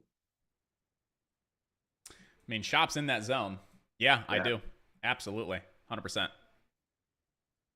I like to see that little transition too, where, I mean, you're clearly in this little bit of a downtrend. You know, lower highs, lower low, lower high, lower low. Right down into that zone. You see it pop. I'd like to see a bit of a pullback, and we start to see that higher low formation at that zone. We start to see that pop, which we are. We see a nice little higher low form. That's a great, great setup to look to play this long off that daily zone of support. I like it. But I got 2 live trades right now. I can't open a third and manage 3 live trades at the same time. So I got to get NVIDIA or IBM closed out, which NVIDIA looks like it's going to be the one that I close out here. Yeah, we're going to close that out because we are holding that 122.55. I think it's going to go back up to my 124 cost basis anyway. Might as well take what profit I have. Now I just have the runner on IBM. So let's shift our focus over to Shop, because I do like how Shop's setting up right here. Yeah, I just jumped into the trade. I went with a 66. With the Perfect. 66? Okay. Yeah, the spread, I like the spread on it. I like the volume. You know what? I'm going to go with the 67s then, just so we have something to compare to. Same entries, 2 different strikes, probably have the same exit. We'll just kind of see the percentage return on both of those. That's a nice little comparison. But I am not in yet. I just want to see that little gradual pullback. Ideally to like the top end of that zone of 65.20. See a nice little intraday higher low form. and then get long off that higher low, expecting a higher low push. The Shopify don't look all that bad. I mean, stops are nice and tight. Stops would be underneath that zone. I mean, you can get away with like 30 cents of risk, and your target's way up there. Like $68. I mean, your risk reward on this thing is phenomenal. You're running like a 7-to-1, 8-to-1 risk reward here. Love to see it. Let's get it, man.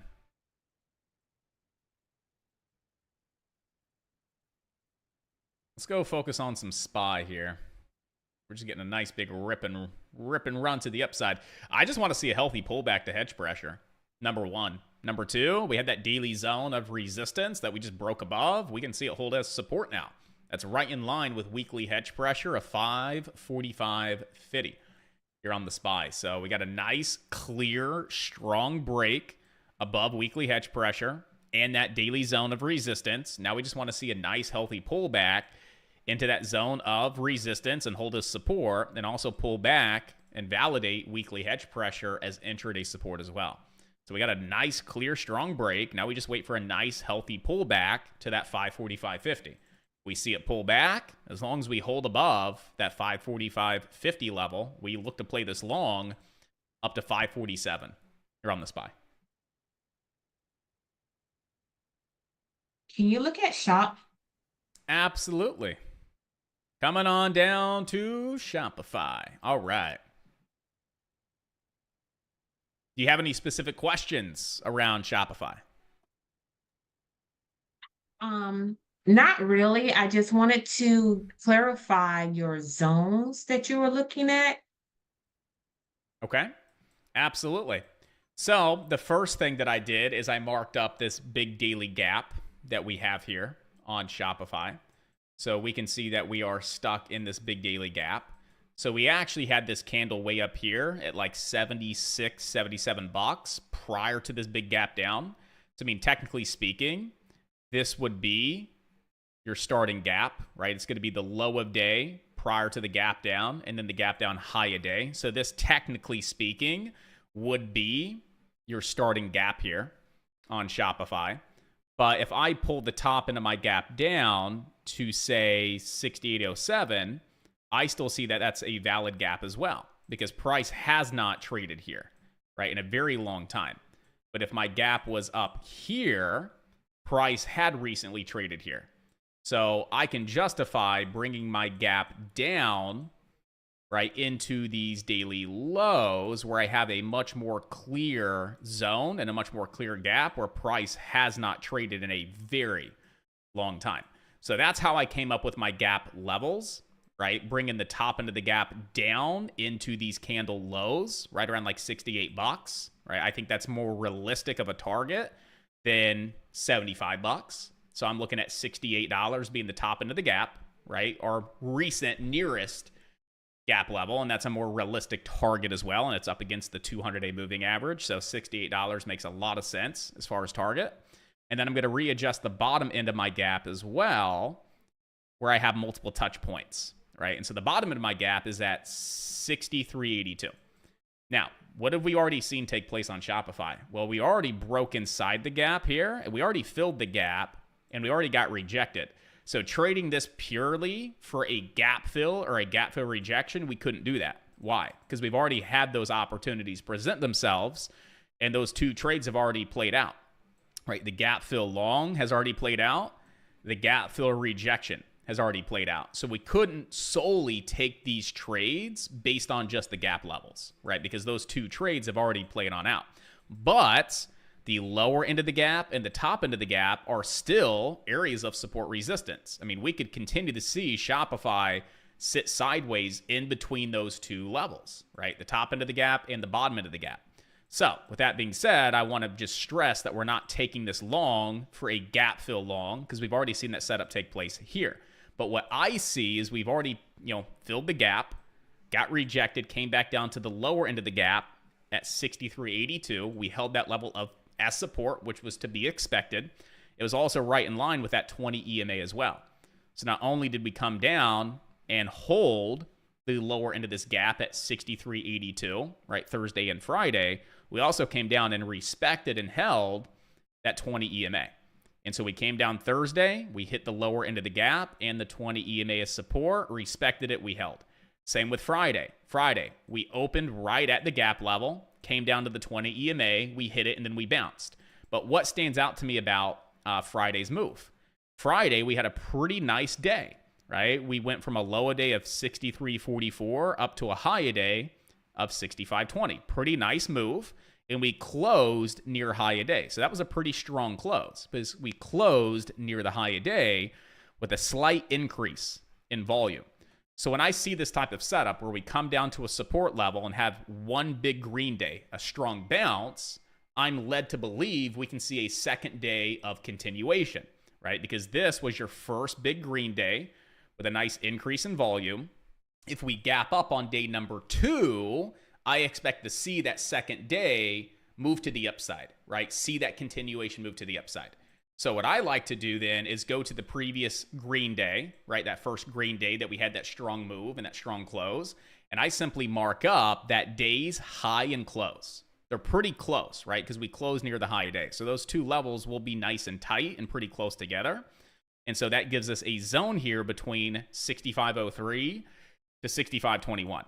Right? And so basically what you want to see on this type of setup, and the setup we're discussing is the second day of continuation, right? What you typically want to see is a gap up on day 2, pull back into the previous day's high and close, and hold that level and hold that zone as support on day number 2.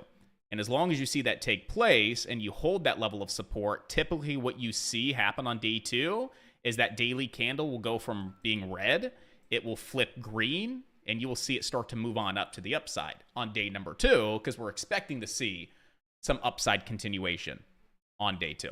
And so that's where I got, my game plan from, all the analysis, what we've seen over the last couple of weeks, what we saw Thursday, Friday last week, that nice strong bounce on Friday with an increase in volume, right? Expecting that we could see a second day of upside continuation. If that's the case, what would we want to see take place? We'd want to see a gap up on day number 2, come back and hold the previous day's high and close. As intraday support on day 2, that's an area where we look to get long, expecting we have that second day of upside, right? And so then where's my target? Well, my target would be back up at the top end of that gap because that's going to be a pretty key barrier of resistance. So that's where I get my target of $68 for today.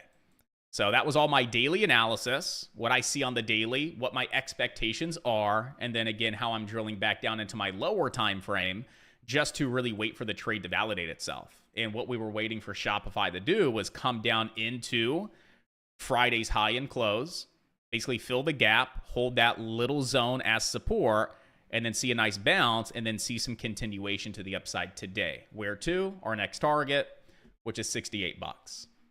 And so that's why we were looking to get long at that zone. Stops right below it, and we have a target up at 68 here on Shopify. Does that give you a little bit more clarity? Does that answer some of the questions you had? It does. Thank you. Yeah, absolutely. That was a good question, by the way.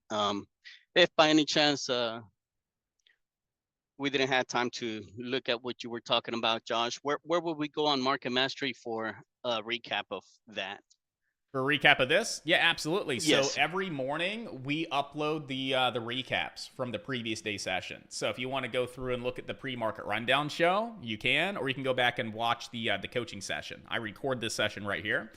You go over to Trader IQ, go over to your training center, and then when you're in the training center, right, go down to whatever you want to look for. If you're looking for a previous recap of the pre-market rundown show, those will be located in the pre-market rundown show playlist. And if you're looking for a recap of the actual coaching session, like this conversation here, they'll be uploaded in the coaching session recap playlist. Or what you can do before 7 o'clock p.m., let's say you come back at 4 and you're like, oh, Josh was talking about something at 10:30. I want to go back and listen to what he said. Well, you can just play the live stream that's inside of Market Chatter, and you can just rewind this back to that moment in time and replay this on demand. And you have the capability of doing that up until 7 p.m., Monday through Friday. If it's after 7 p.m., wait until the next morning, and then all of these recaps will be uploaded inside of Trader IQ for you.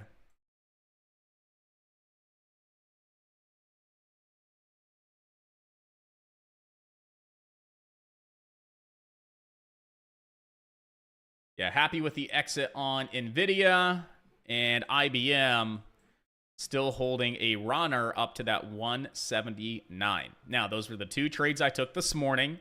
The reason there wasn't a lot of, analysis before I enter those trades and explanation like I normally give is those trades were setting up right at market open the moment I saw them. And so I was wanting to get into the trades first, then take the time to explain them. I just didn't have enough time to explain them without potentially missing the opportunity. But IBM, I took it long at 175.52 up to this 179. This is a gap fill long on IBM, right? If you need me to explain that, I can. We talk about this a lot. We see a lot of gap fill setups, and I just took it based on the criteria. Broke inside the gap, held the lower end as support. I took it long with the expectations that we'll fill the gap at 179. Right, so pretty simple trade. It's not rocket science, not overly complex. You just have to be able to identify the gaps on the daily, number one. Number two, wait for the trade to validate itself. This trade validated itself, I took the trade. Right, that was IBM. And then I did take the short on NVIDIA because we had that line in the sand on NVIDIA this morning between 124.07 to 124.35. And the game plan was, let's see if NVIDIA opens below that level. If so, let it come up and retest this level as intraday resistance. And as long as we see a short opportunity present itself, right, let's get short on NVIDIA off that key zone of resistance. What happened? We opened below the zone, came up into it, got rejected 1, 2, 3, 4, 5, 6, 7 times, right? Creating this nice little double top off that daily zone of resistance. That was intraday confirmation to take this short, expecting to see some downside. So I did take the short there on NVIDIA. And that trade is completely closed out, but I do still have 50% of my position open on IBM as a runner up to my main target of 179. So far today, we're already up above the daily goal. So great way to start the week. All right, so here's what we're going to do on the SPY. We're going to take a fib retracement from swing low up to swing high. And we are waiting for a nice, healthy retracement back down to weekly hedge pressure of 545.50, as well as that daily zone of support. All right, so you already have two reasons to get long at 545.50. Weekly hedge pressure, key support, daily zone of key support. And it's going to be in line with that 50% retracement. You already have three separate reasons to look to get long at 545.50 on the SPY. So now that we know we have a great long opportunity that could present itself, and we have three separate reasons, which gives us a pretty high probability setup, we need to build a plan.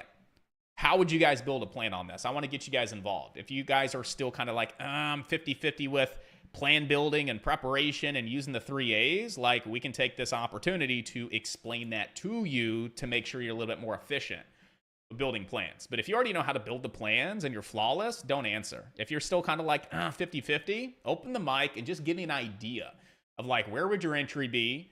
Where would you put a stop? Where would you put a target there on that SPY trade, right? If it comes down to that 545.50, we got three reasons to get long. Where's your entry? Where's your stop? Where's your target? I want to hear from all you guys.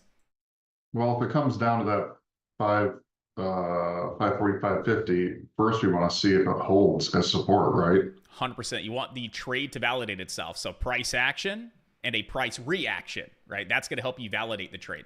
So that's So first we're things going to first. see like 2 taps.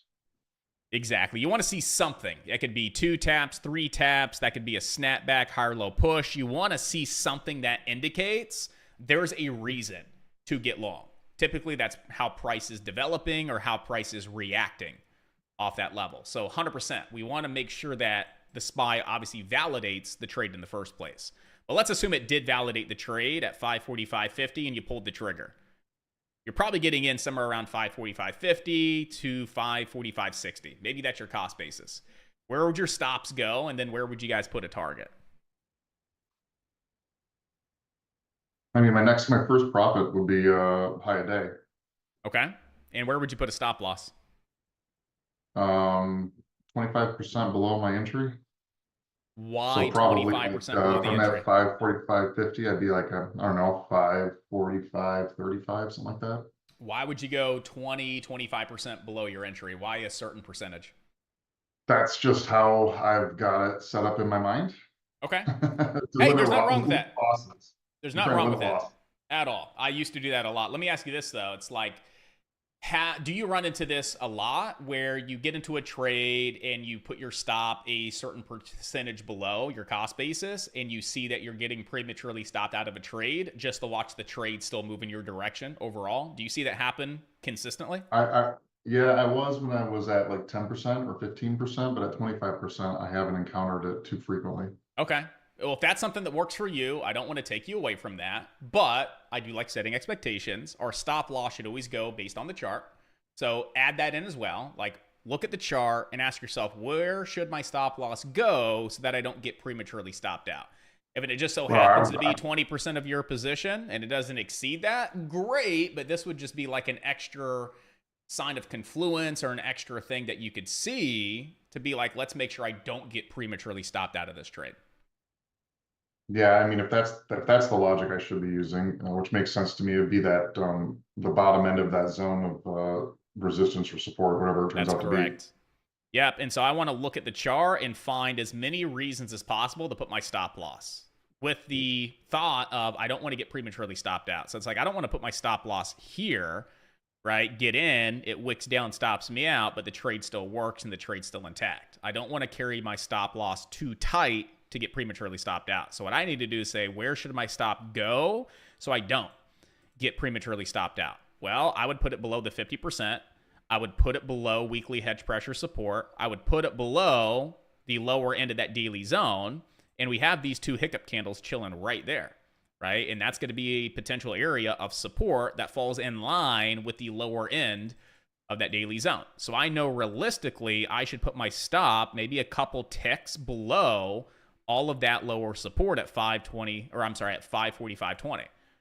Now that could be 30% of my trade. Like you may build a position and look at your strike and choose one and say, well, if I risked 40 cents on the SPY, that's 30%, right? So if you applied your 20% rule or your 20% threshold, you would get technically prematurely stopped out of this particular trade, knowing your stop should be about 40 cents. So what does that mean? We got to reduce our size a little bit. Just reduce our position size so we don't exceed, that certain percentage of our account on a trade, which should never be like that 3% that we talk a lot about. This is how I do it. This is what, everybody here does as well as far as building plans. And this just makes sure that, again, we always make sure we have the best risk to reward setups, which this is nearly a 4-to-1 risk reward, meets the minimum requirement of 2-to-1.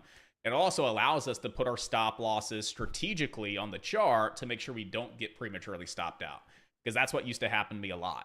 I would take a trade, my stop was too tight, I'd get prematurely stopped out, right? And I used to run percentages too. Like, okay, 20% of my position. If I got in at $1 a contract, my stop's going at 80 cents, for example. And like I would see my stop getting hit a lot, and I go back and look at the chart, and I'm like, man, it still worked on out properly. So then I start applying my stops on the chart, get that dollar amount, 40 cents. Then I reverse engineer that based on how many contracts and the delta of the contract that I choose, just to make sure I get positioned correctly, whether that's 5 contracts or 30 contracts, right? But I always want to make sure that if I get into this trade, my stop goes at the best possible level so that I do not get prematurely stopped out. So use a little bit of both. That's what I would do. If you're running that 20%, and it's working well for you, don't change that, but just start applying this on top of what you're already doing as an extra layer. Something else that may help you at times say, you know what, maybe 20% is too tight on this trade. Maybe I need to go 30%, which means I need to reduce my contract size a little bit. Maybe this will help you on future trades as well. Yeah, that makes a lot of sense. Thanks. Yeah, man, absolutely. It's all about just trying to find things that we can improve upon and dial in. Right? Never a bad idea to try and see if we can lose less and make more. This could be that one small thing that we start to implement that helps you lose less and make more. But That's exactly what I would do. Is ideally your entries are going to be as close to that 545.50 as possible. If the trade's valid, it has to validate itself. Putting stops below all of this support, which gives you 40 cents of risk. Putting a main target at high a day, which is very realistic. All right, that gives you a 6.3 to 1 risk reward.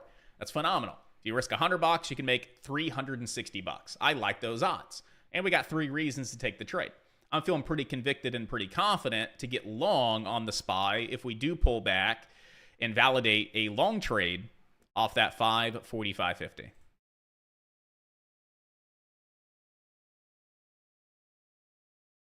Yeah, I'm still holding that IBM position. Where are we at? We're doing pretty damn good on IBM. All right, not a bad day.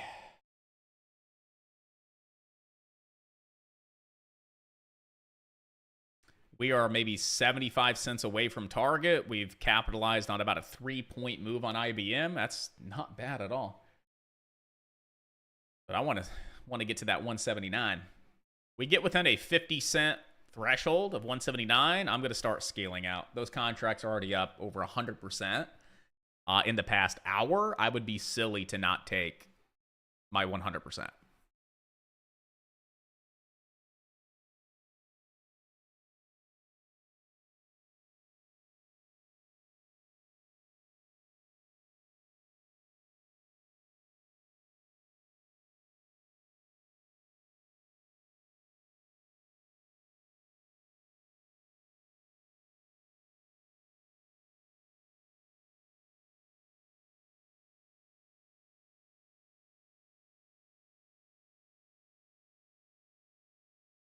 And so one other strong recommendation I have for a lot of you guys that are, I wouldn't even say new, but those of you that are looking to simplify your trading, not overcomplicate your trading, and just refine it, improve it a little bit.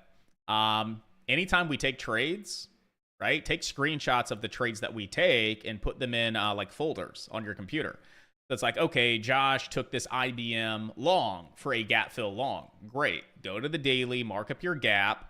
Go down to a lower time frame and then mark up the chart. Where would you have gotten in and why? Where was your target? And take a screenshot of all of that and then save it to a folder, like A+ gap fill long strategy. So now you have a bucket and a file of just all of these gap fill trades that have either worked or not worked. And you can go back and study those and visually see what they look like and how they're supposed to play out. Right. And so now it's like, okay, maybe I can add this to my tool belt, right? And actually start looking to trade those gap fill longs. 1 sec, someone's at my door.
Okay, we're back. Oh, this guy just cost me $100. Come on, buddy.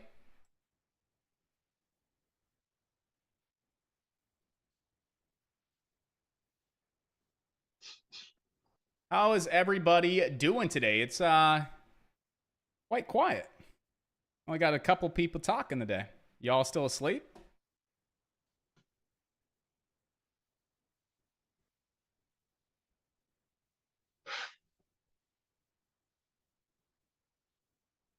I'm just watching Spy.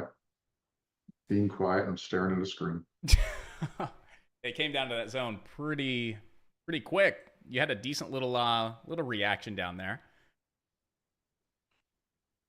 Yeah, I want to see it tap it one more time. Yeah, preferably. You know, I wouldn't expect it to just go straight up from here. I mean, if it does, well, if you're in it, great. If not, I'd like to see it set up a little bit differently. You know, I would run a downtrend across these lower highs to start. Preferably, I'd like to see it come up to that trend line, hit it for a 0.3, get rejected, pull back, and establish a higher low. And then see that higher low push, break at the trend line on a 0.4. That would be a really killer setup, and that gives us another reason to look to take this trade, is the fact that we already came down to that zone, all that support. We saw a strong reaction and a strong move to the upside. Nice, healthy pullback, give us a higher low above all of that support. That would give you a fourth and final reason to look to take this trade long. So I like it. Even if it doesn't hit the trend line first for a 0.3, then pull back and form the higher low, I still just want to see a higher low form above all of that support and look to get long off that higher low expecting. That's when we really start to see the push to the upside.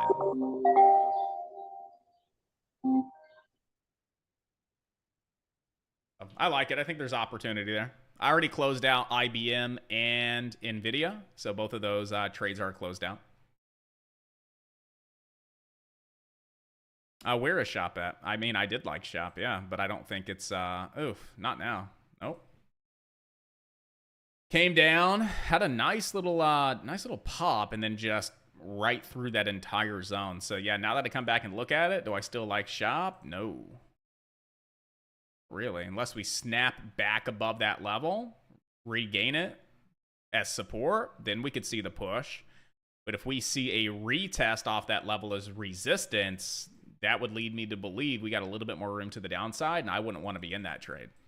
But I would see if it could snap back above that zone intraday, regain it with a higher low, and then I would start to think, hey, we could start to push from there. But if we, again, see it come up into the zone and we have more resistance and we see it's topping out, you know, we are still technically in this intraday downtrend. That would lead me to believe Shop's coming down to like 63.80. I would be out of that trade. I mean, right now you're probably right around break even. Entries were right around 65 to 65.20. You're at 64.96. I mean, you're maybe down, you know, 10 cents, 20 cents. Or maybe close to break even. If we come up and backtest that zone where you guys were getting long as support, but it backtests as intraday resistance, and we start to see it rolling, I would close my trade at break even and then look for a re-entry at a later point in time, if it even set back up. You know, those types of trades, it's like, that's not what you want to see. I would be getting out, break even, or a teeny weeny paper cut. And if it ever set back up, I could always re-enter the trade. But the last thing I want to do is stay in an invalid trade and take even more risk when I can close it out, break even, and, you know, utilize some capital to get back in if it ever set up at a later point in time. Yeah, not a huge fan of Shop at this point in time, though.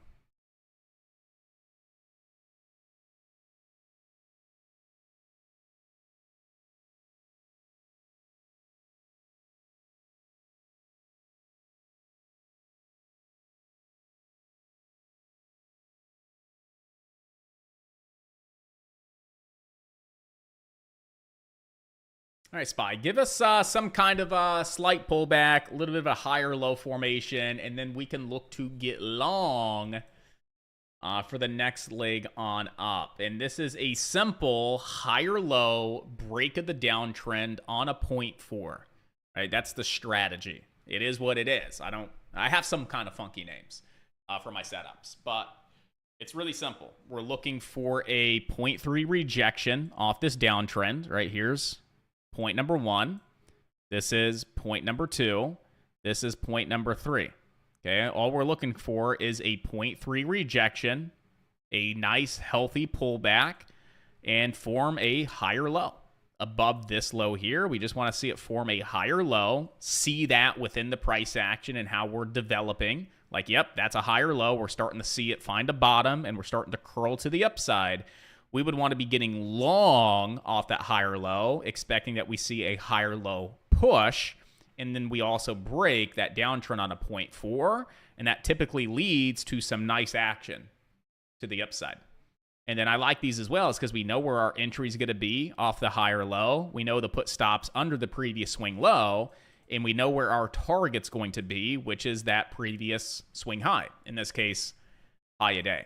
So I love these setups because the entries are super defined, the risk is very defined, and the reward is super defined based on the setup. And the criteria really validates these trades. You're looking at about a 3-to-1 risk reward here on the SPY if it sets up. Can I show the chart? You are watching on the stream, not on the TikTok. I just leave these open so you guys can listen into the conversations that we have. You guys find it to be pretty helpful, pretty insightful. But as far as like moderating your guys' comments or answering your questions or showing charts, I'm streaming live with all of my trading students right now. But you can still see my beautiful face. You can listen in on what we're discussing. But Alex, what's up, man? Do I ever look at the Elliott waves? I do not, personally. What, A, B, C, D, E, 1, 2, 3? Do I really apply the Elliott wave theory or Elliott wave strategy to my trading? Not really.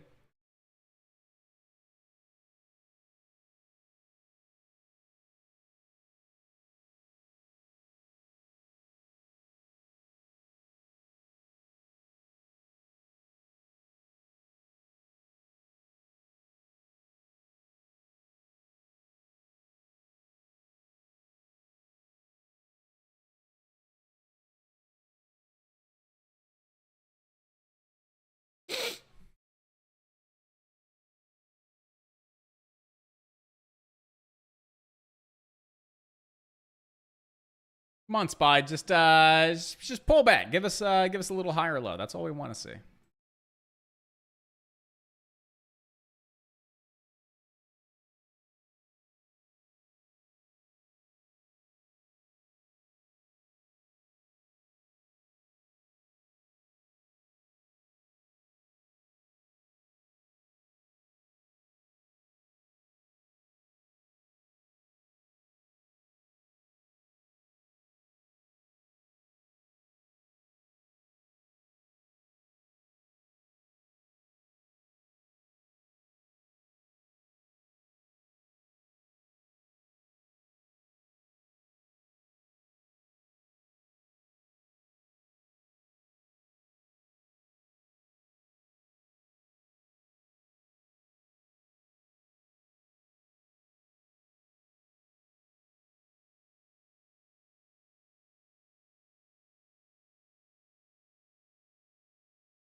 Yeah, that type of price action off that zone doesn't look all that phenomenal on Shop.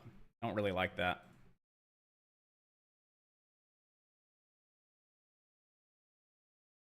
All right, now we're just looking to see if the SPY can set up. So one other thing to add to this trade is this intraday uptrend. So you can see that we have this trend line that was created right here off 0.1, 0.2. Came down and validated it here on a 0.3. Nice push. Now you're pulling back into this trend line again. If we can see that higher low forming and developing off this trend line, that could be the opportunity that we need, to basically jump into this and look to get long.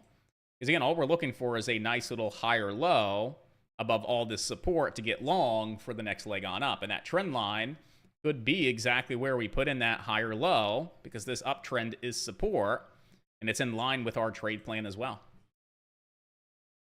And then you could even take a fib retracement if you wanted to from this most recent swing low up to that swing high, and also see where we are retracing to as well. And that's going to put you in that little golden pocket on this short-term fib here. So I'm going to give it like, maybe another 1 to 2 minutes to really make sure we're going to see that higher low formation. Ideally, right here above this this little uptrend that we have, which is going to be above weekly hedge pressure support. It's going to be above the top end of that zone of daily support. That's at 545.65. You look left, you got this little 1 minute hiccup candle sitting right here as well. And it's right up against that 38.2 retracement. So, I mean, you got so many separate reasons to look to get long here on the SPY.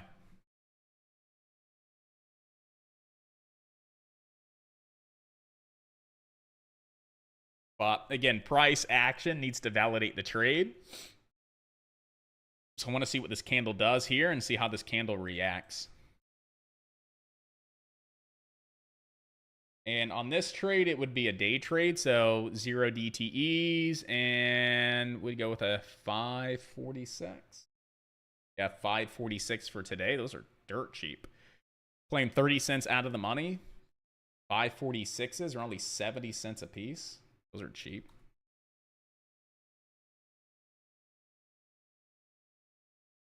Just waiting to see if the trade validates itself. That's about it. Because if we just slam through all of this support, there's no reason to get long. But as long as we see a good price reaction, we start to see that higher low development, boom, there's going to be a nice little trade in front of us here.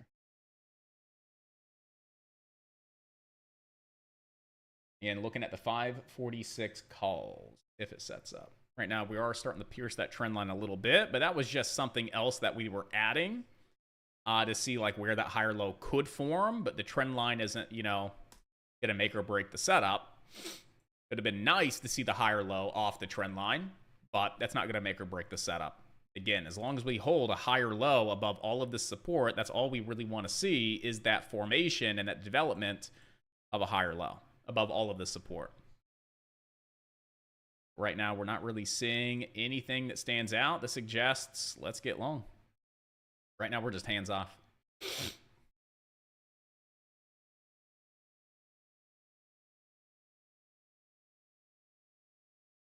Give me higher low formation. All right, wick down again below hedge pressure and like leave a nice little lower shadow. That'd be like a nice little double tap, little tap tap. We start to see a little double tap. That's starting to look pretty good here.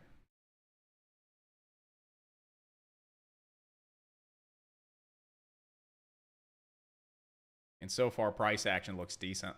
Doesn't look bad at all. And literally, your stops would be at like 545.15. You can run it nice and tight. Yeah, even 545.20 if you wanted, but that's putting it right there.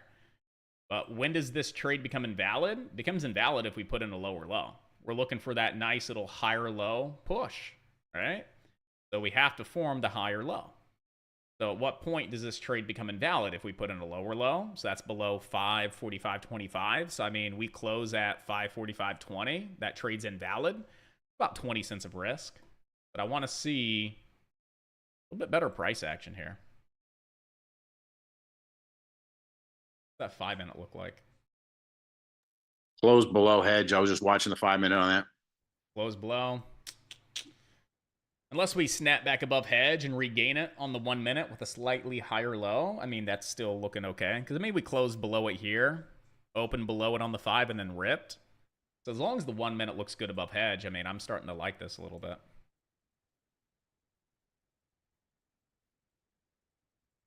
We got, what, 20 more seconds for this candle to close? Assuming it doesn't just rip straight up in the next 20 seconds, I want to be patient and wait for this candle to close in the next, 13 seconds. Just make sure that we don't flush the final 10 seconds and just trade's never valid in the first place.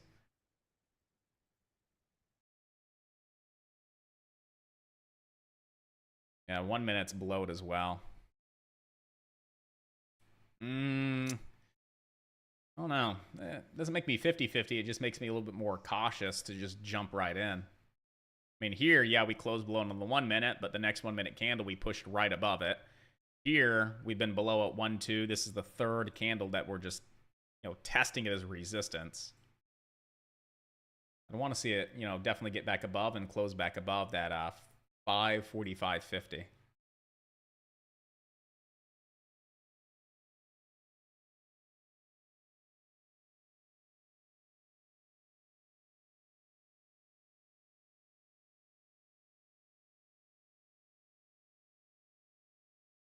At the same time, you got Qs coming down into a support level as well. So if the Qs come down into that key support level and we see a nice little bounce, SPY is also sitting at a key support level, looking for a nice little bounce. I can dig it. But again, really just waiting to see that 545.50 held as support once again. Just because it's such a key level of support resistance, like the last thing I want to do is get long when we're sitting right below that level of resistance and just watch it get rejected and flush. So being very patient here, but so far I'm not a huge fan of it.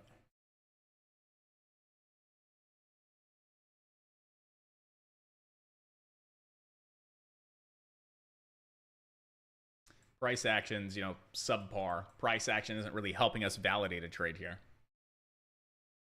But technically, it's still intact. Technically speaking.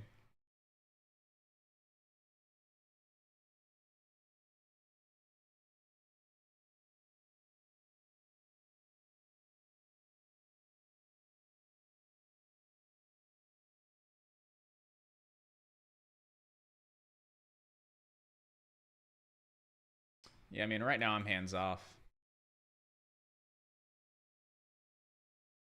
But that's me. I mean, if you guys have a plan built and you're ready to rock and roll, I mean, rock and roll. If you guys are confident, you guys are convicted in your own setups, your own plan, take the trade, regardless of what I do, regardless of what anybody else does. Right? You see the opportunity, you're confident, you're convicted, you got a plan built, you rock and roll with that trade. But me, personally, I'm just remaining hands off. I'm okay with missing an opportunity and missing a trade if I don't feel super confident, super convicted to pull the trigger. And I just personally don't feel really confident to pull the trigger just yet.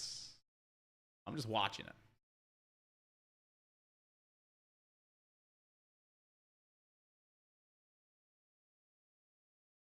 But I do like the Qs coming down into that zone of support. So if the Qs have a nice little pop here, a nice little bounce, I mean, yeah, the SPY's not really validating itself. Well, no, we'll just sit back on our hands.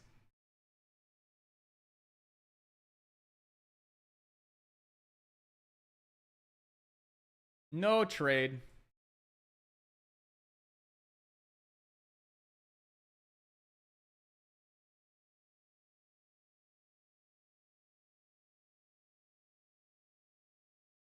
Yeah, NVIDIA got all the way to the target. Look at that. Those contracts went 100%. Jeez. Oh, the days where you scale out and take profit and you don't really hold your runners as runners are the days where everything runs. Well, if anybody took that short on NVIDIA from that 124 down to that 118, you guys crushed it a little bit there, didn't you? Did pretty good there.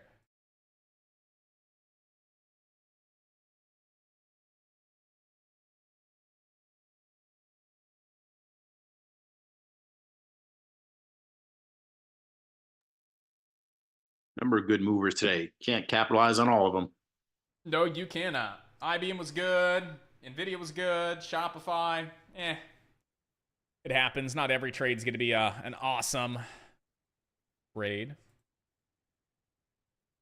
Then EA was good for you, too. That thing's still slowly grinding on up. Yeah, look at that. My runners are moving, so I'm not disappointed I'm missing a trade, though. I wanted to get in on the NVIDIA trade. I was watching that one, but yeah, you said I can't have eyeballs everywhere. You can't, no. And the thing is, I don't want to start losing focus. right? Just, now your head's on the swivel. You're looking at 5 things. You're missing more opportunity. You're jumping in other opportunity maybe too quickly because, again, you just don't have that focus. Keep the Right. focus, man. You're doing great.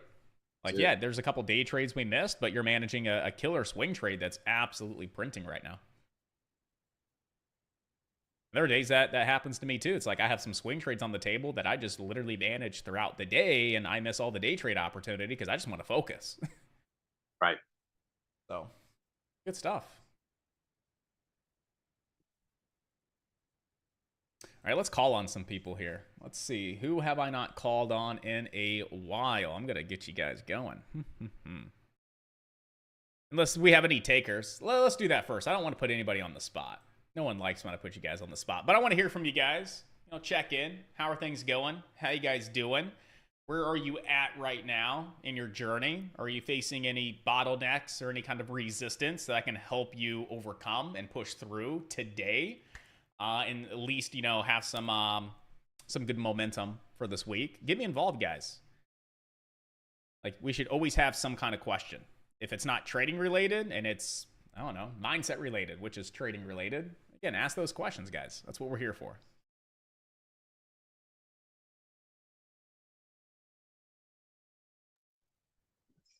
Well, I know I'm just starting with this, but I think with SPY, it wasn't that bad, me marking the zones, but with QQQ, oh, I think I messed it up, the whole thing. I don't know what I did. I don't know if I didn't miss anything, but my zones were like not at all like yours. It was all over. But you said the So, SPY was a I little know- bit more dialed in, a little bit closer, but the Qs Yes. just still pretty far off. And that's going to happen, right? There's definitely a difference between coming in and analyzing the SPY today versus the Qs. Like, when I looked at both of those myself, I'm like, the Qs are a bit more challenging to analyze compared to the SPY for today. And sometimes that's Okay. what we see. But Yeah, I that would say was the gonna fact be one that, of my you were pretty questions. spot on with the SPY, I would say that's amazing. And you've only really been doing this for, a few days now, is actually coming in and Yeah. applying what you've learned to actually find these zones, and they were pretty close. That's amazing. Yeah, that was gonna be one of my questions tomorrow for you, but yeah. Or we can go even tomorrow. We have the meeting, but I did took some screenshots about it, so we can talk about it later. Whenever you want. Yep. And usually what I say too is, like, there's going to be a lot of things that we want to discuss behind closed doors. For sure. One-on-one sessions. But anything general, like a general question that you think that other people would gain some insight from as well, I recommend you guys ask those questions here in these Zooms when we have some time, because not only is that going to help you, it's going to help somebody else that's listening in. So never hesitate to ask those questions as well, because at least we have some real-time market conditions to help explain and educate you guys. Okay, so when we are marking the trend line to be able, I'm struggling with the part of, do I go uptrend or do we go downtrend? That's where I'm struggling so bad in that. So do Like, we do uptrends or do we do downtrends? Yes, so when do I actually know when to do a downtrend and uptrend? Really just comes down to what we see. Number one, Okay. what do we see? Because you could see the stock has an uptrend and a downtrend. You could see that. And so when there's a stock that has an uptrend and a downtrend, and it's trading in between those two trend lines, we call that a wedge. So you could technically have a downtrend and an uptrend that we're trading in between, and we call those wedges. We're wedging in between those two trend lines. Some days you just see that we're trending higher. There's no downtrend to draw. Visually, you just don't even see the points to draw a downtrend, because there wouldn't be, right? And so you would only see those points for an uptrend based on that example. So number one, it comes down to, like, what are you seeing on the chart? Number one. Number two, you just need to have 2 points. That's all you need, are 2 defined points to draw the trend line. That's all you need. 2 points. Here's 1 point. There's 2 points. And these are 2 defined points, right? This is your high a day. That's a pretty defined point, right? High a day, right? And here is a lower high before we saw more downside and saw this lower low. So that would be another defined point that really stands out to me. As long as I can first identify 2 defined points, I can draw trend lines and at least have valid trend lines, right? And so here would be a downtrend across these 2 defined highs. You know, the high a day, your lower high. So then we can draw the downtrend. But here earlier, we actually did have an uptrend. So we had 2 defined points down here. What did we have?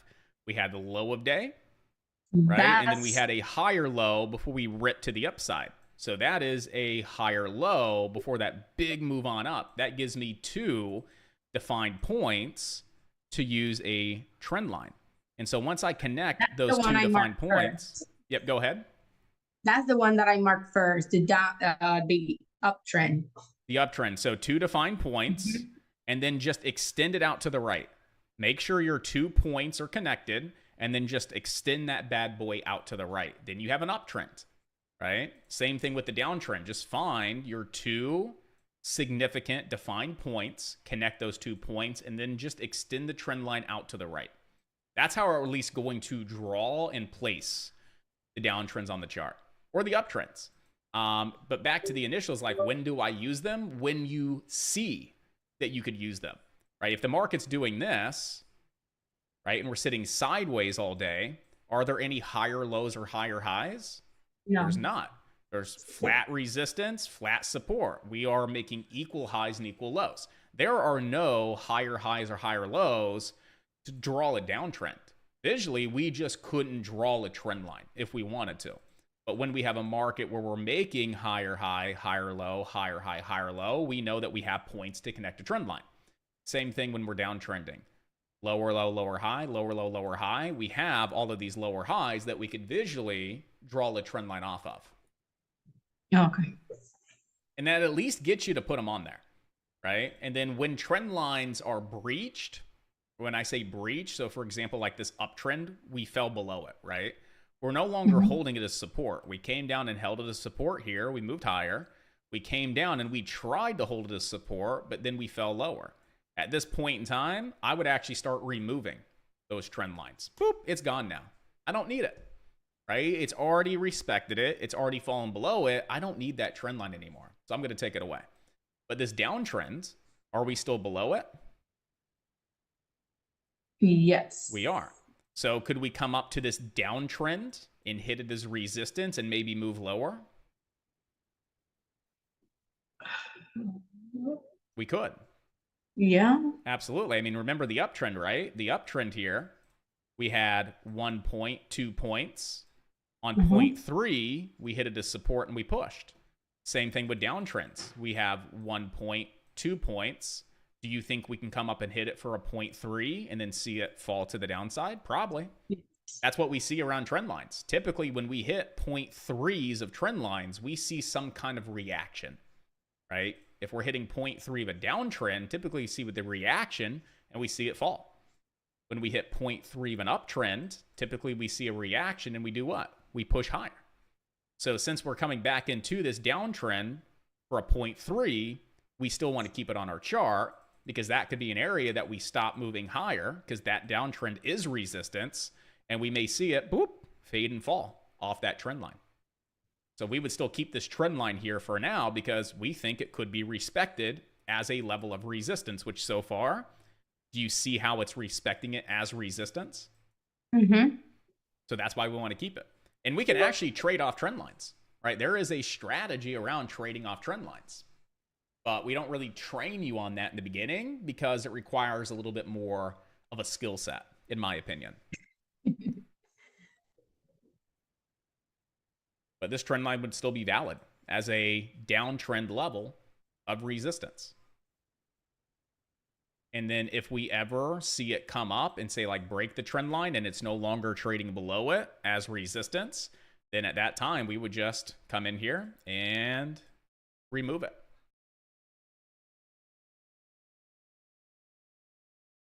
Does that help give you a little bit more clarification around trend lines?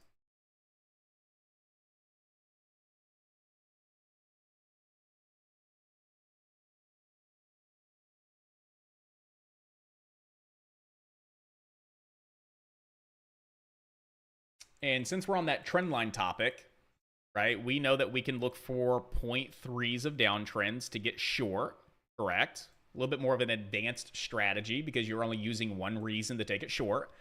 It just requires you to have really, really good risk management skills because you can get in right off the trend line and it could explode right through it and be an immediate loss. And if you're not good at managing your risk, you can take a pretty big sizable loss. Are they high probability setups? They are when criteria is met, right? But again, you're literally taking this trade for one reason, 0.3 of a trend line, which does carry a little bit more risk. That's why we don't really train that as like, hey, this is the number one strategy you should focus on, right? In the very beginning. No. But still understanding trend lines, super important. Because what's another high probability, lower risk strategy that takes place off of a trend line? Well, we have the higher low breaks on 0.4, right? That carries less risk and it has higher probabilities. So you have 0.1, 0.2, 0.3 of the trend line. Is 0.3 getting rejected? It is. If we start to see a higher low formation and we start to push back up into the trend line for a 0.4, what are the probabilities that we break? Well, the probabilities are pretty high that we break that downtrend on 0.4 off of a higher low. That is a really, really good, simple, but effective strategy that you guys can start trading, is a higher low break of a downtrend on a 0.4, expecting there to be more upside. So even if you're not taking the riskier 0.3 of a trend line, right, doesn't mean you do not still want to put trend lines on your chart, because you could have a 0.4 break, which is, again, carries a little bit less risk and the probabilities are a little bit higher as well.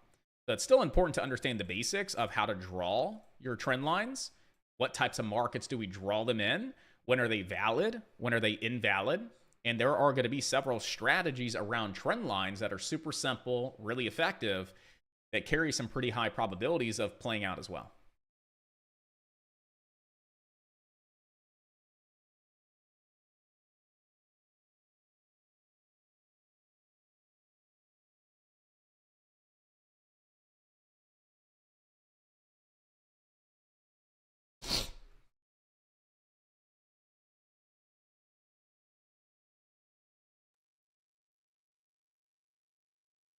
Josh. Good morning. Good morning. What's up, buddy? Nothing then much. Just looking at the SPY real quick. I mean, if it doesn't break that high right now that it just created, that 546.13, Yep. which it looks like it may. Looks like Well, it if will. it There's does your it- higher low push. It looks like it's going to break and start to move back up to high a day now. Yeah, I was hoping it came back down. So, because I took that low to the high, and if it would have came back down, it would have been at 38.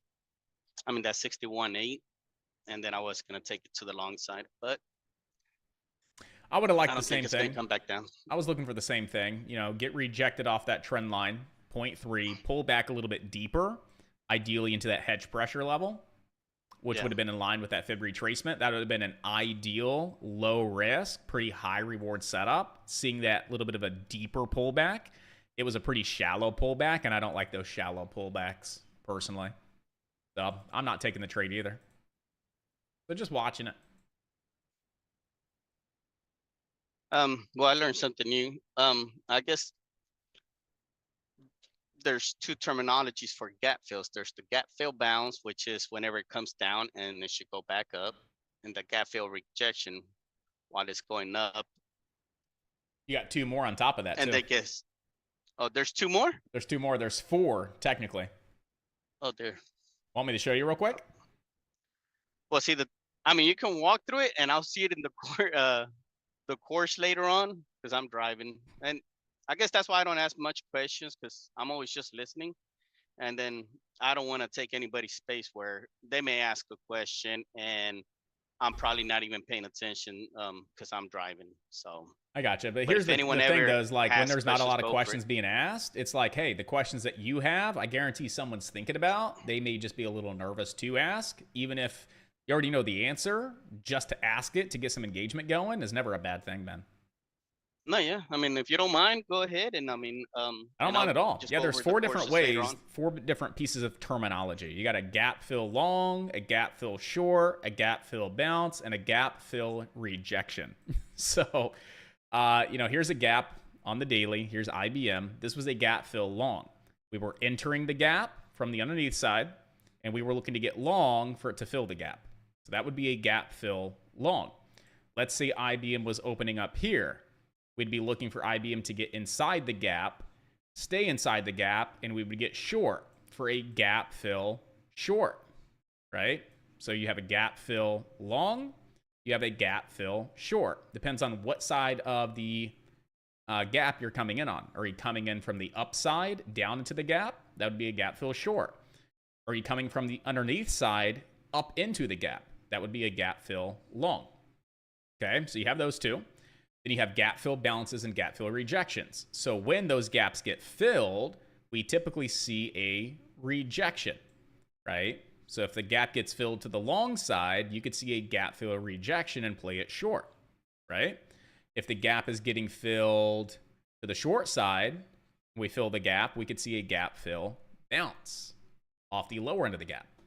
So there's 4 different ways to trade a gap. You got the gap fill longs, you got the gap fill shorts, you got the gap fill rejections, and you got the gap fill bounces.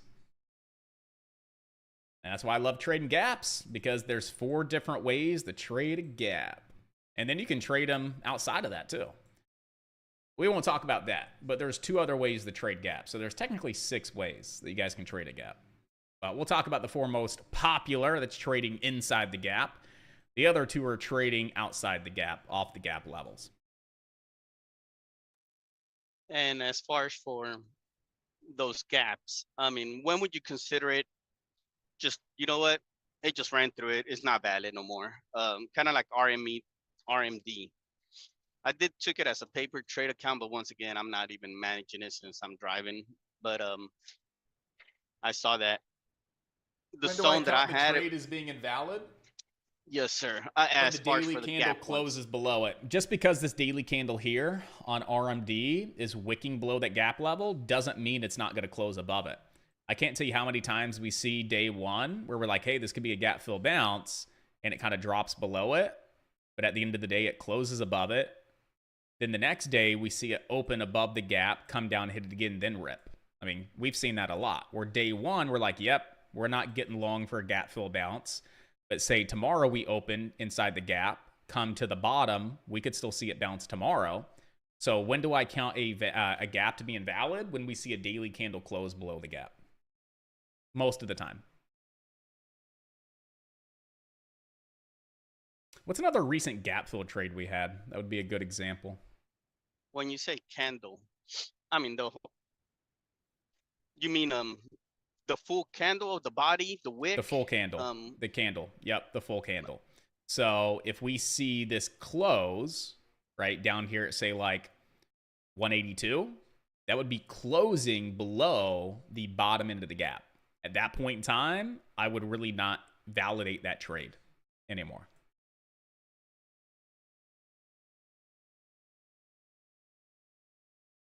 Does that make sense? Yes, sir. I mean, when you say close, I don't know why I was thinking in my head, body, wick, candle. Whenever there's an open, there's a close, there's a high, there's a low. So I don't know why I was thinking in my head. Well, you also got a lot low. going on, man. You're also driving. You're busy. Hey, It's like, Josh, for example, Dell was a good gap fill trade. Dell? It was. Yeah, so, for example, on the 17th, so last Monday, you see how it started to get inside the gap, but it never held the lower end. It doesn't really mean this gap's invalid. It just hasn't really got inside of it yet. But then the next day, we do hold it, then we start to push. So I'm trying to find an example of where we actually were coming down for a gap fill bounce, where we actually saw a close below the gap level. Then the next day, we gapped up and still pushed. Because that's what you could see on RMD.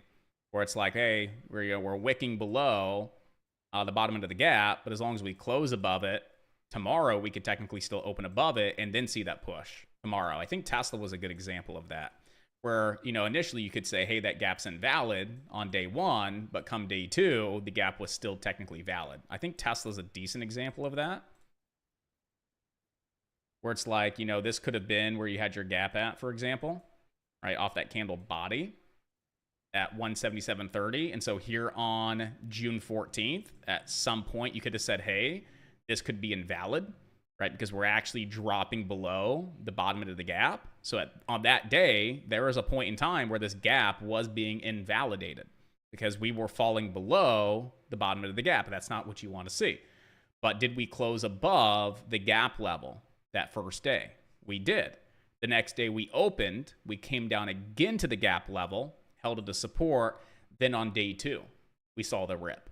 So not every day on day one are we going to see the best gap fill bounce and it actually play on out the first day. Could take 2, 3, 4 days. But as long as we are closing above and holding above those gap levels, technically speaking, the trade would still be intact and the opportunity would still be valid.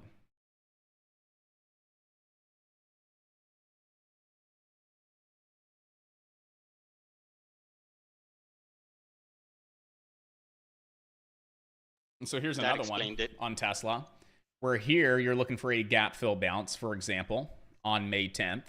You closed below it. So here, Tesla was invalid for that hypothetical gap fill bounce, right? Off that 168.90, that faint green line. Actually, I'm going to thicken that green line up a little bit. I can barely see it myself. That's better.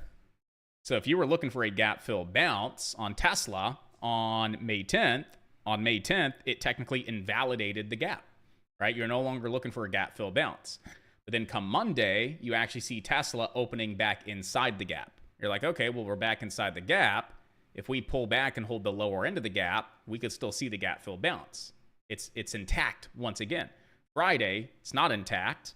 But then come Monday, we're gapping up and opening back inside the gap. It's definitely an opportunity to still keep on watch on Monday, right? And then what did we do on Monday? We came down, hit the bottom end of the gap, and then we ripped. So just because we see a stock day one close below the lower end of the gap, for example, doesn't mean that the next day we can't open up back inside the gap and still play on out. Like day one, it's invalid. We're not looking for that trade. Day two, Tesla validated itself again, and we could have taken that trade. So I'll watch a gap for a couple of days because sometimes we see this kind of movement around a gap, right? But if we get a strong close below it, and a gap down on day two, from there, that's when I start to count those gaps pretty much invalid.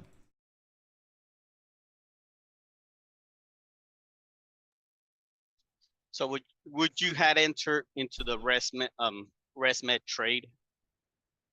What was that? Would you had entered into that ResMed trade today? What trade? not? Which one are you talking about? RMD? Oh, RMD. Would I have entered on RMD today? No, I would not have. And the reason for that is when we came down to the lower end of the gap, we didn't really see the best kind of price action around it. We did see a push. And I think like Tom was saying as well, it's like, hey, I'm going to wait for it to come back down again, hold it, then get long. Came back down again, fell below it, then started trading below it as resistance. So just based on that price action intraday, I didn't see a reason to jump in. But does that mean that it can't set up again today or tomorrow? I'm not saying that. We could still see it set up today and maybe set up tomorrow and play on out. But so far, do I like how price is moving around the lower end of the gap? Not really, right? This is what I want to see, right? IBM gets inside the gap, comes down to the lower end, holds it beautifully to the penny, and reacts immediately. That's the type of price action and price development that I want to see off a gap level. IBM is a great example. We take a look at RMD, we can see that it just wasn't as clean or as nice as what we saw on IBM. So from that perspective, that reason, like I didn't see a trade to take, I didn't take a trade there to take, but that doesn't mean it can't set back up. So would I still be eyeballing it? I would, but I wouldn't say that today's the day, personally.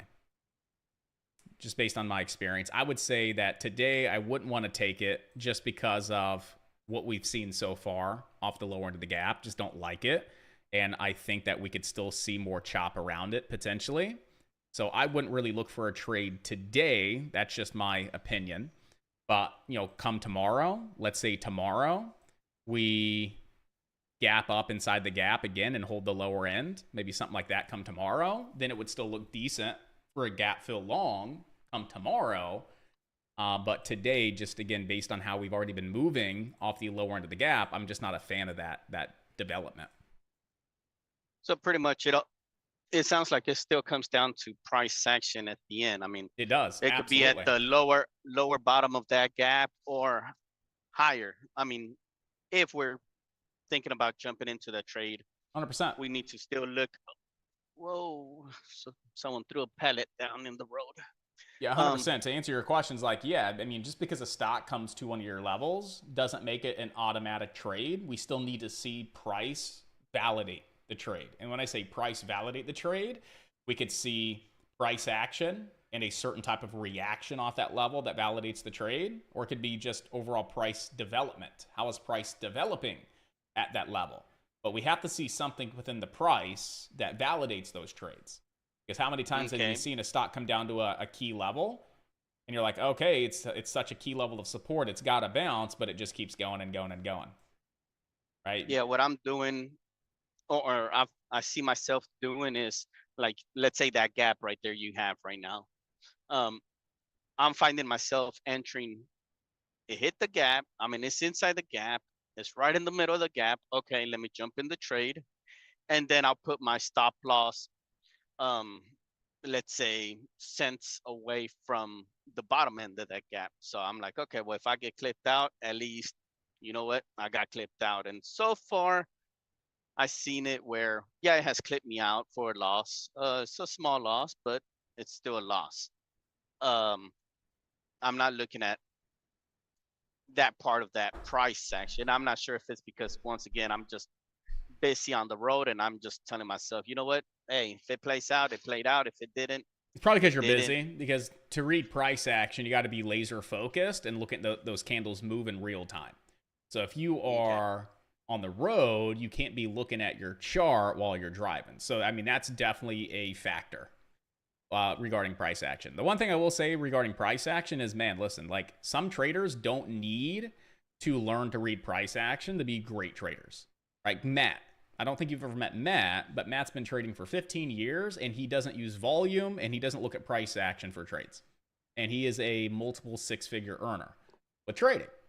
So that's to say, is like, you don't have to necessarily have price action validate a trade, as long as your trades, you have a good win ratio and the data suggests like you're trading well, and we don't need price action to help validate a trade, if that makes sense. Like, do I like price action to validate a trade as an extra confluence? Of course. Do I think price action helps me validate or invalidate trades? Absolutely. Are there certain trades that I see that I would take where price action says not yet, and I've saved myself hundreds of dollars of loss just because I'm watching price action? Yes. So me, personal preference, that's why I prefer to have price action, right, validate my trades. But that's not to say that you can't still trade profitably without looking at price action. You can. We just have to see within the data, is like, how can we tweak your system? How can we tweak your approach to make sure that we can still take these trades, right, and not really need price action as one of our reasons, basically. Okay. Yeah, like on Shopify, Yeah. I did take that trade. I took it at the lower end of 65.08, Okay. and that's where I jumped in. I said, okay. I looked at the previous, I think, low candle, if I'm not mistaken. I think it was during pre-market. Yep. It was at 64 something. I said, okay, you know what? I'm just gonna give myself at least a 15 cents loss. 15 or 50? No, 15. 15. Here's Yes, one 1-5. recommendation I may have for you. I'm gonna let you finish, but I do have a recommendation for you. Okay, and so that's what I did, and then I said, okay. I said, if that was the low of that during that pre-market, and if it just keeps going down below that, you know what, it wasn't meant to be. And then yeah, I saw it was going up.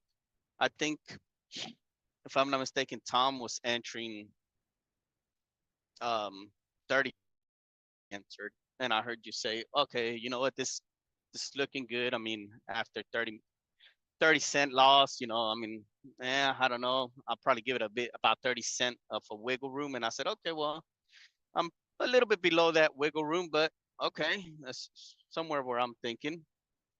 And then I got called with paperwork and everything. And by the time I came back, well, I was cut. I'm like, for a $17 loss. I said, okay, well, I will look at that later on. So here's But my at least I recommendation to had you, time. because it's not sir. like you can stare at your chart and actually manage a trade based on 1 minute, 5 minute price action. You are finding daily opportunities. You are drilling down into a lower time frame to execute, but you don't have the undivided focus and attention to manage that trade in real time like I do. For example, sitting at a computer where I can toggle back and forth every 5 seconds to manage a trade, right? So you have less screen time, which means I think you should take a slightly different approach to your trading, right? You can't really be as active or as dialed in with your day trades, but you can do a phenomenal job with these trades because most of them are swing trade quality.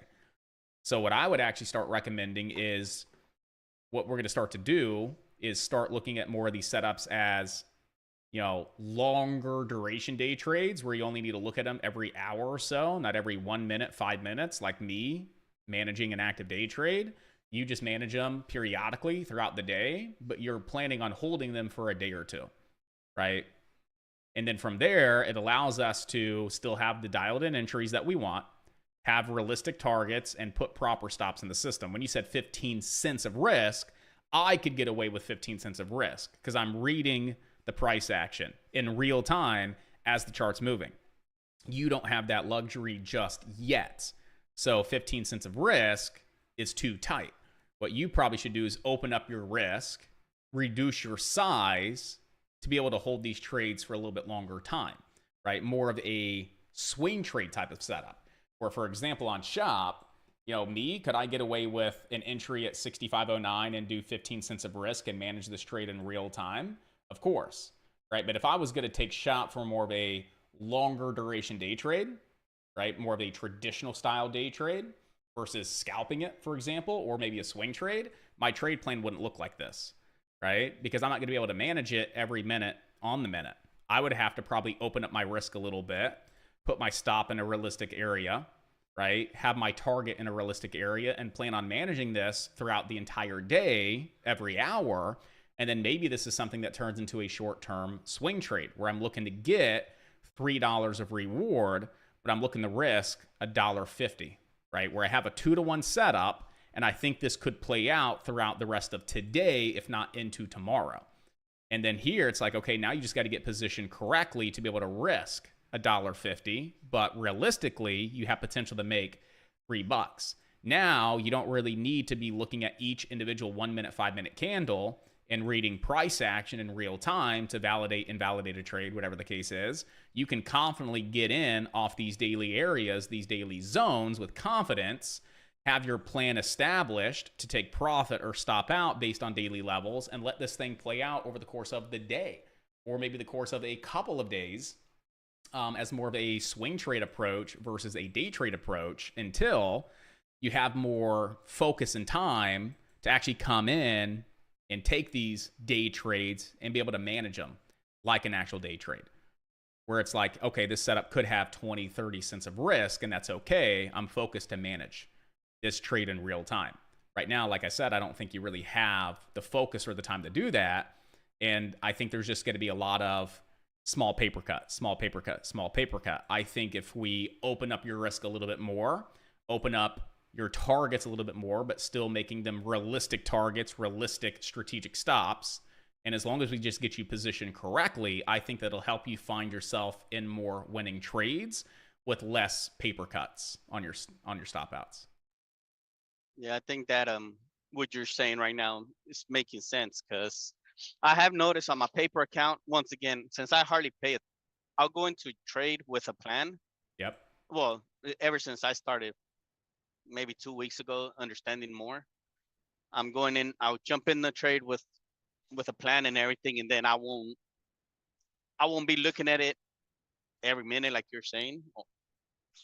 And then by the time I look at it, I see that it played out. Only thing on my paper account, it's not like I can put a hard stop on, this is gonna be my profit loss, my stop loss. I can put a PT. I mean, if I was to put a stop loss, it, as soon as I put it, it automatically cuts me out from that trade. But on profit, no, it doesn't do that on my paper trade That's account. weird. It'll set it and forget it. Well, are you doing a stop limit when you try and place that stop, or are you doing a stop market when you try and place that stop? Limit. And so you're actually setting the price in at a lower price than your cost basis, but it fills you automatically? Correct. Well, Only that on stop sucks. loss, That but not on sucks. take profit, you know? Yeah. The TP's fine, but you can't put a stop in. So, but that's a paper account, and that's okay. And so, Yes. at least what you know, it's like you know what your plan is ahead of time. You know where your stop would be. You know where your target would be. So even if you can't put the stops and stuff in on the paper account, at least you know what the outcome would be since you built a plan ahead of time. So if you come back and you're like, oh, well, I was only supposed to lose $50 on the paper account, I'm down 500. You know that realistically your stop would have been at that $50, not at $500. You know what I mean? And so you can go in and tweak your data accordingly based on what your plan really was, since there's an issue with your paper account, basically. Yeah, I mean, it's hitting my targets at take profit. Yeah. It's hitting them.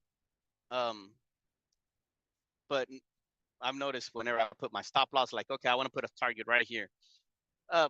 It'll cut me out quickly out of that trade as soon as I put submit. So I'm like, Yeah, okay, you I'm can't just even gonna put stops ignore in. that. I'm just gonna say, you know what? If it drops below this amount, Yeah. I would have already cut it, because I know I would have, in my real count, it would have cut me out. For sure. And that's what I'm doing. And yeah, like I said, on ResMed, RMD, I did jump in that paper account right before we started talking right now. I looked at it. I was down $55. I said, okay, right now showing me I'm up $90. So I guess, yeah, I'm going to have to do that where, you know what, if I do jump into a trade, just So instead I of doing would. I that mean, I would open 15, up. 20. You know, like me, like I would open up your time horizon as far as, you know, like with the amount of time you have to dedicate and focus to the market. Right now, I don't think, you know, you're on a very short time horizon of a 5 to 10 minute trade, right? Where you can risk 15 cents to get 30, 45 cents on a quick 5-10 minute trade. I don't think that's where you're at with the amount of focus that you have for the market. So I think we should open up our time horizon and not look for those potential, you know, 2-to-1, 3-to-1 setups that play out in 5 to 10 minutes where we can carry, say, 15 minutes of risk. What I would do is start opening up my risk and putting my stops a little bit further away at other key daily levels. And as long as I still have a 2-to-1, 3-to-1, 4-to-1 setup, still be able to take those trades, but be able to manage it over the duration of hours and then maybe days, like short-term swing trades. And on trades where you would have $1 of risk to get 3 points of reward, knowing that, hey, it'll probably take the entire day to play out, if not into tomorrow, for a short-term swing trade. So now at least you can get your trade strategically at your optimal entry points.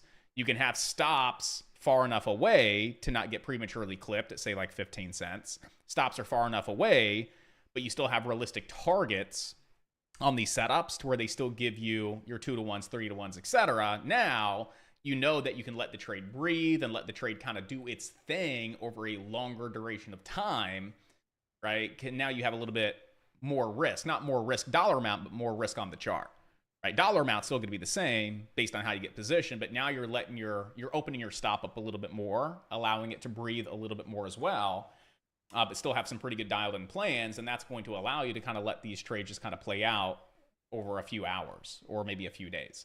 So based on what I just said, I'd like to follow up with like visual examples. So like RMD, for example, right? If that was our intention and that was our approach, right? It's like, okay, I know where I want to get in. I know this is a trade that could play out throughout the rest of today into tomorrow. Maybe it's a short-term swing trade back up to the top end of this gap at, say, $200. I think we called it $200, right? Like, okay, so I know where my target is. I know where my entry is. Where would I want to put a stop? Maybe underneath this previous daily swing low, right? I think that's a pretty realistic area to put a stop loss, like underneath this swing low. And so that's your plan. Entry, stop pretty far away, target pretty far away. But what is that as far as risk reward goes? That's a 3-to-1. So if we would have approached it in this fashion, we would have still had the same entries. We would have had more risk on the trade, but we would still have the same target. Now with this extra risk of $5, now we just get positioned correctly. Now maybe we can't take 50 shares. Maybe we can only take 10 shares. Our dollar amount risk doesn't change. Our position changes. That's it. But now your stop's $5 away. Your target's 16 points away. Your entry's still pretty dialed in. Now you can let the trade just do its thing, and you don't have the pressure of, I got to manage this thing every minute, every 5 minutes, because my stop loss is, say, 20 cents, which is pretty tight. If you're on a shorter horizon of trading, scalping, I would say that's fine. Since you're not, I think this approach could help you still take these great trades, profit on the trades that are profitable, which it seems like most of the setups you see are correct. It just seems like you're getting stopped out sometimes before the trade actually goes in your favor. So I think we should widen our stops, increase our stops, reduce our positioning, and really just open up our time horizon as far as how long do we expect to be in the trade. Maybe throughout the entire day, if not into the next couple of days. I think that's one small tweak that if you implemented could, really help change the outcome and help you see more profitable trades and reduce the amount of times that you're getting prematurely stopped out, just to see the trade still be intact and still kind of work in your favor. Yes, sir. More of a swing trade approach. No, yeah. But not changing your analysis, not changing the stocks you look at, not changing anything. Literally changing nothing besides where do stops go and how do you get positioned and how long are you in the trades. Those are the only adjustments I think would make a big difference for you. I guess for that, I'll have to have more equity into my account. But no, not necessarily. You wouldn't need to have more equity, right? Because nothing's changing. I'm at 150 right now. Yeah, but as far as equity, that wouldn't change. We just reduce the size. So, I mean, if you have $1,000 of equity and you're trading right now the way you trade, like you wouldn't need more equity to trade the other style that we just discussed, right? The equity would be the same. You would just take lower size on your trades. No, I'm only taking one contract a day. As far as for those any kind of trade, I only take one. I see what you're saying. Now, if we're going to risk 5 points and not 50 cents, and you're only doing one contract, you can't reduce your size. So it's like you would need more equity to be able to afford that risk. I see where your head's at. Or Correct. What we do is we choose a different option. Hypothetically, we would just start maybe going with a lower delta to help us lower our risk on the trade with that one contract. Now we just start looking at lowering the delta as well as the position size, which you can't lower your position size. You can't go half a contract. But we could start looking at different deltas to help you manage your risk a little bit better. But then we're talking like you're going further out of the money, and I don't like going that far out of the money. So it's a bit of a double-edged sword there. That's what I've seen on paper trading, where that's how I first started with going with a smaller delta. Yeah. And I was like, well, okay, this is not good. It's definitely a double-edged sword for sure. Yeah, while I would hear y'all say, hey, this is what profits I made. I'm like, I'm not even close. I'm like the thing's barely budging. Yeah. Yeah. So let me ask you this: said, like, okay, what is your maximum risk allotment per trade? Like, what is that dollar amount? Well, right now I just been doing at least $18, $20. 18. Yes, sir. Okay. That's what I've been doing right now with just every contract I enter. That's why I told myself, okay, if I can enter into a trade, I'm just going to give myself at least 15. I want to make sure I'm at least within 10 to 15 cents away from where I want to be cut out. And yes, I'm entering into the trades and I see, okay, they didn't play out and I got cut out at where I was supposed to get cut out. So I'm okay with that. No, I know you're okay with that. And I'm happy you're okay with the small losses. You're mitigating your risk. But the last thing we want to do is just get stopped out, regardless of being okay with it or not, realizing that the trade was intact and that we didn't need to get stopped out. That we could have had our stop loss in a better location to prevent the stop out to actually make some profit. Yeah, so you're saying how much am I willing to just play poker? Death by 1,000 paper cuts, like Stir says. It's like, yeah, paper cuts are good tells me you're managing your risk, but do you want every single trade to be a paper cut? Probably not, right? It's No, like, not yeah, at all. you're okay with the small paper cuts. You're great at managing your risk, but we don't want 80% of our trades to be paper cuts. And we don't want It's to kinda boring. realize like 80% of our trades should have been profitable, but we unfortunately took a paper cut on the trade because our stop was too tight. Right? That's the most discouraging thing. Being right on a trade, being correct, but having a misplacement of our stop loss. But then seeing the trade work in our favor is probably one of the most discouraging things. That's what we don't want to do. We want to continue to manage our risk like you have been and make sure that we're only taking paper cuts on our losers. But we want to make sure at the same time stops are in the right place to make sure we don't have those premature stop outs. So we still have potential to capitalize on these winners. So with that being said, and I'm just trying to build a quick off the top of my head kind of like initial system with you as far as like what should your approach be, your system be to the market without really changing a lot of your trading. I mean, if you're only what's your account size? Like, let me ask you that if you don't mind sharing that. Well, pretty much when I first started, before I started the course, I started with $2,000 Okay. and I was gambling it. 1 minute I lost, within 2 weeks, I lost 400. Gotcha. Then the end of the next 2 weeks, I gained those 400. I was up 200. I was like, yeah, okay, this works. What's wrong with it? I can Okay. make money. Then the next 2 weeks, or no, the next following month, I was down 600. Now I'm like, okay, Mm-hmm. so I know you can make money. I know you can lose money. That's when I joined the course. That's when I joined you, Okay. Alpha. And then after that, I said, okay, now I'm understand. I know what I did wrong. I was gambling, not knowing nothing. But then after that, I said, okay. I think I was 1,000. I was down 600. Then I came back up. I remember I said, hey guys, I'm $60 away from being shy of breaking even, where to get back to my 2,000 that I have initially started with. And what I did is I took out everything and just left 500 in the account.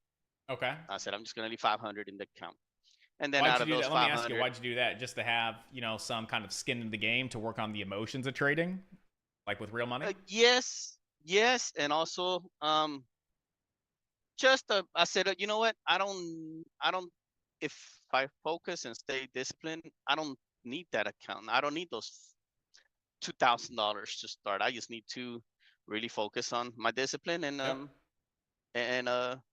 own up to it. If I can make it work with 500, awesome, And at that moment, I was still not an Alpha Day. I was still not a full-time member. Then went to Japan and everything. I really focused in May. I put in as much focus I could. And I said, okay, from there, I still had some bad choices of losers. Didn't have hard stops. Not because I didn't know how. Not because I didn't understood. I just didn't know how to put it on my broker account. But ever since then, right now I'm at 150. Can I put more money into it? Yes, I can. Let me ask you if this. it'll make me.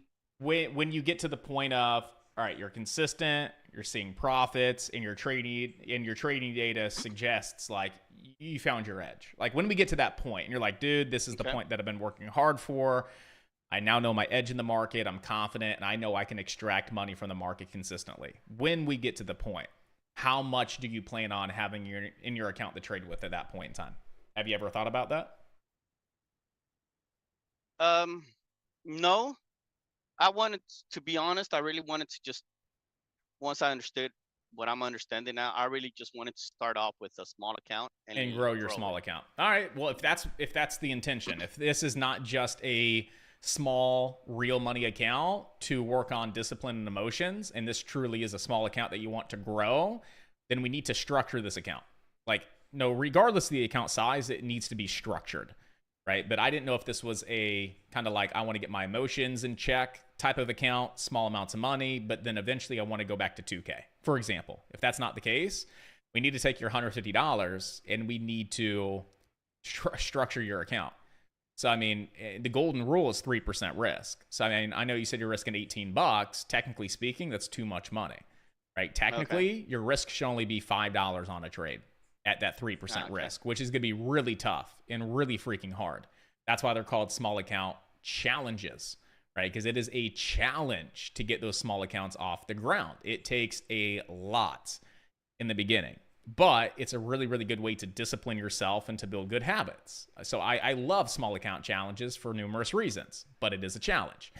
And if we're going to treat this correctly and our intention is to grow this account, we need to structure it correctly as well, which means 3% max risk per trade. What's 3% of your account? You know, it's probably what, $5. So that means like you can't risk more than $5 on a trade. And that just puts us in a position where it's like we don't really have an abundance of opportunity to capitalize on with only carrying that low of risk on a trade. So Okay. it gives you an idea, and you know, and that's where I was trying to go with is like, all right, if you're trading one contract, what type of system could we build to not exceed that 3% risk, but still to be able to say have $1 risk on a trade? Well, let's say, Right, to make let's two, say on $3. that, let's say on that 3% risk, Yep. what would it take? What, maybe a what, 1,000, 2,000? You know, if you had two account? Gs, that would be $60 of risk per trade, right? And that would mean that you could take one contract at a 30 delta and risk $2 on that stock to not exceed that $60 loss. That's where my head was like, all right, Okay. you're taking one contract on a trade with a 30 delta. How much could you lose on that trade to not exceed that $60? That'd be $2 potentially. Now we start to find a lot more opportunity in the market where you can take your trade with one contract, have 2 points of risk, but get 6 points of reward, right? Still have a 3-to-1 setup, but that 2 points of risk wouldn't exceed your $60, which is 3%. That's where my head was. It's like, let's structure your account, and then let's see what some of those baseline parameters look like as far as risk to reward based on the delta that we choose to trade with and how many contracts we choose to trade with. And then that's going to start to open up some opportunity and start to allow us to build your system that we just discussed over the last, 15, 20 minutes. It's just a bit of a challenge to do that with a very, very small amount of money because now we're working with $5 of risk. So what does that mean? If you chose a contract that had a 10 delta, number one, you're really too far out of the money.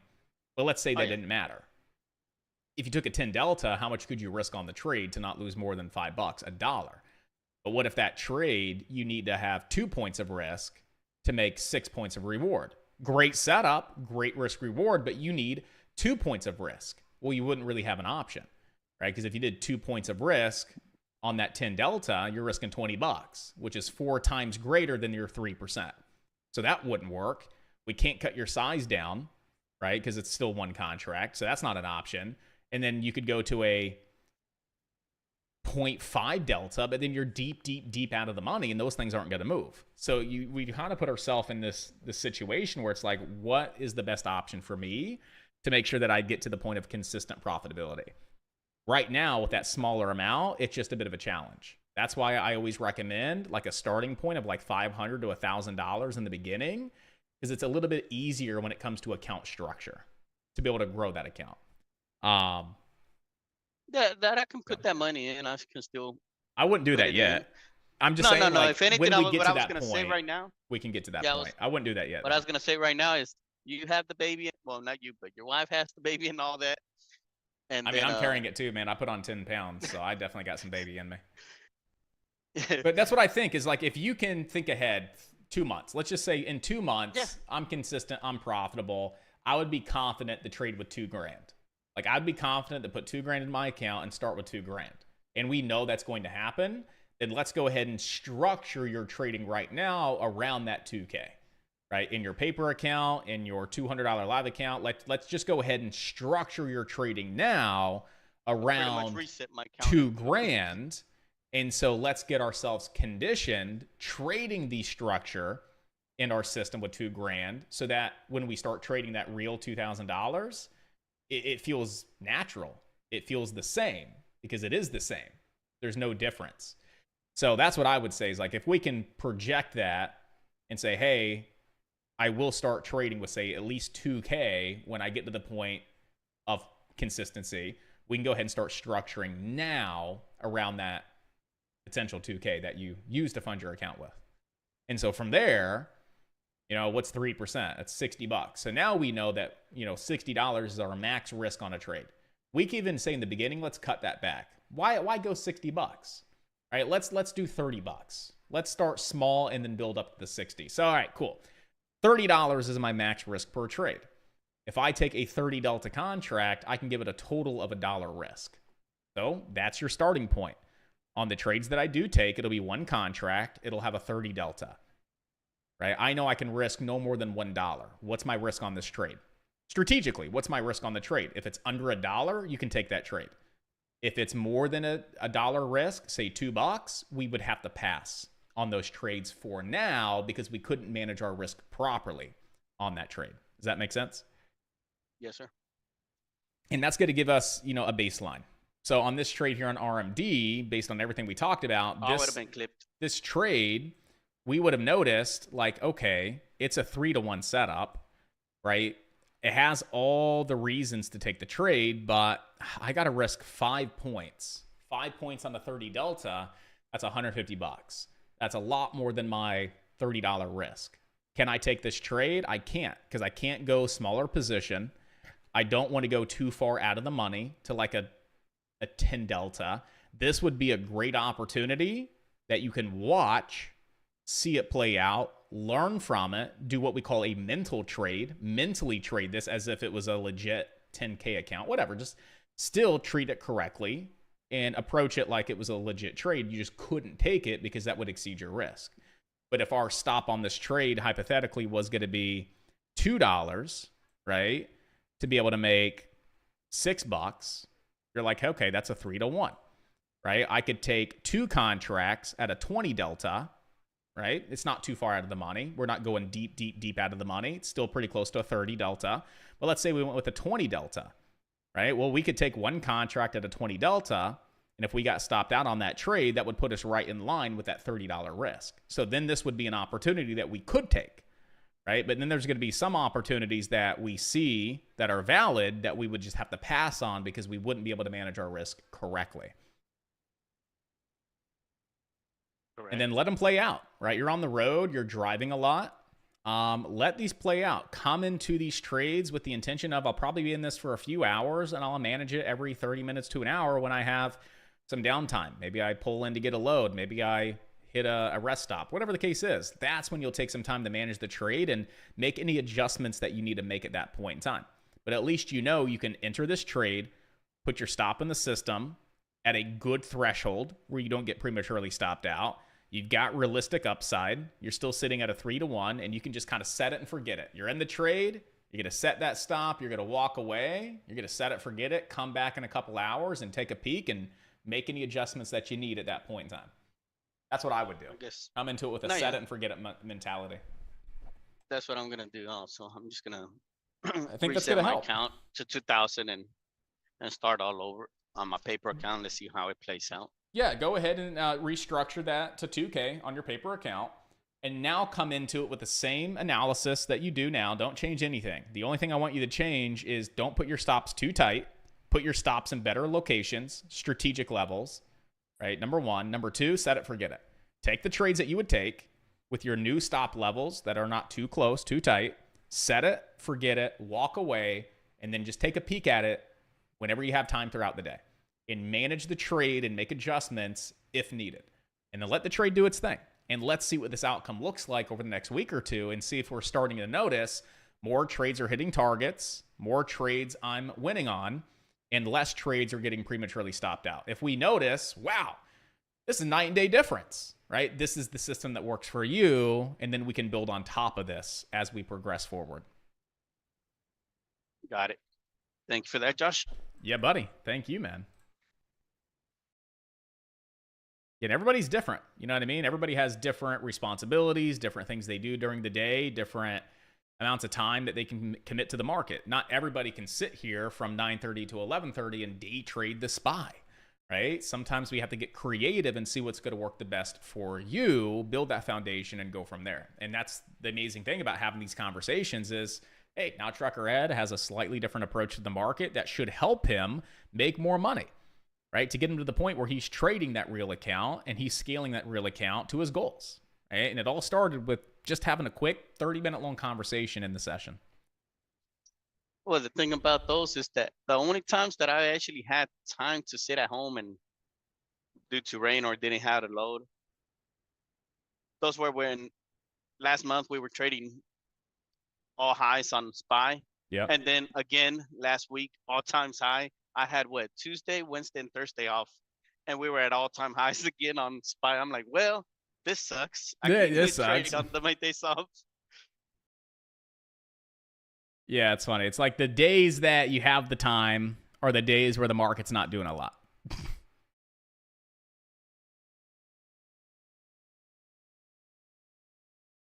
But good conversation. We'll follow up on this. I'm sure you're going to have some questions and say, hey, we talked about this yesterday. Let's, discuss it again. Just let me know. Bring it up. I'll help you kind of piece this newly built system together and just kind of get it bulletproof and then have something that you can implement on a daily basis. And let's just apply it for the next couple of weeks and see what the outcome is.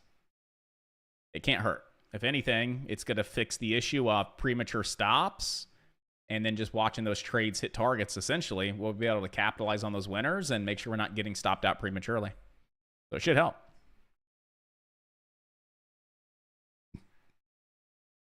Any final questions? If not, we're going to start wrapping it up. It's already 11:52, guys. We're in what we call a wedging market. Look at the wedge.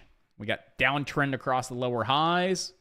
Got an uptrend across the higher lows. We are stuck in a big old beautiful wedge. So not a lot going on with the SPY here. Really not a lot going on with the Qs either. I mean, today the SPY and the Qs were kind of subpar.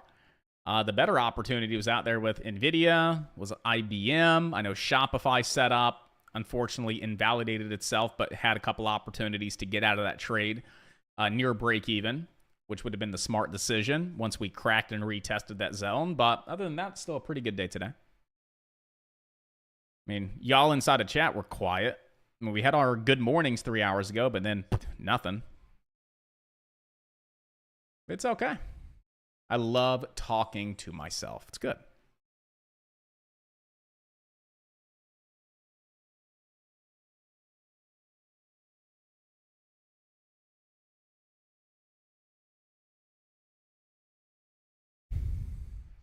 It's all right. Once the baby comes, you're just going to be saying blah, blah, blah, blah. Da, da, da.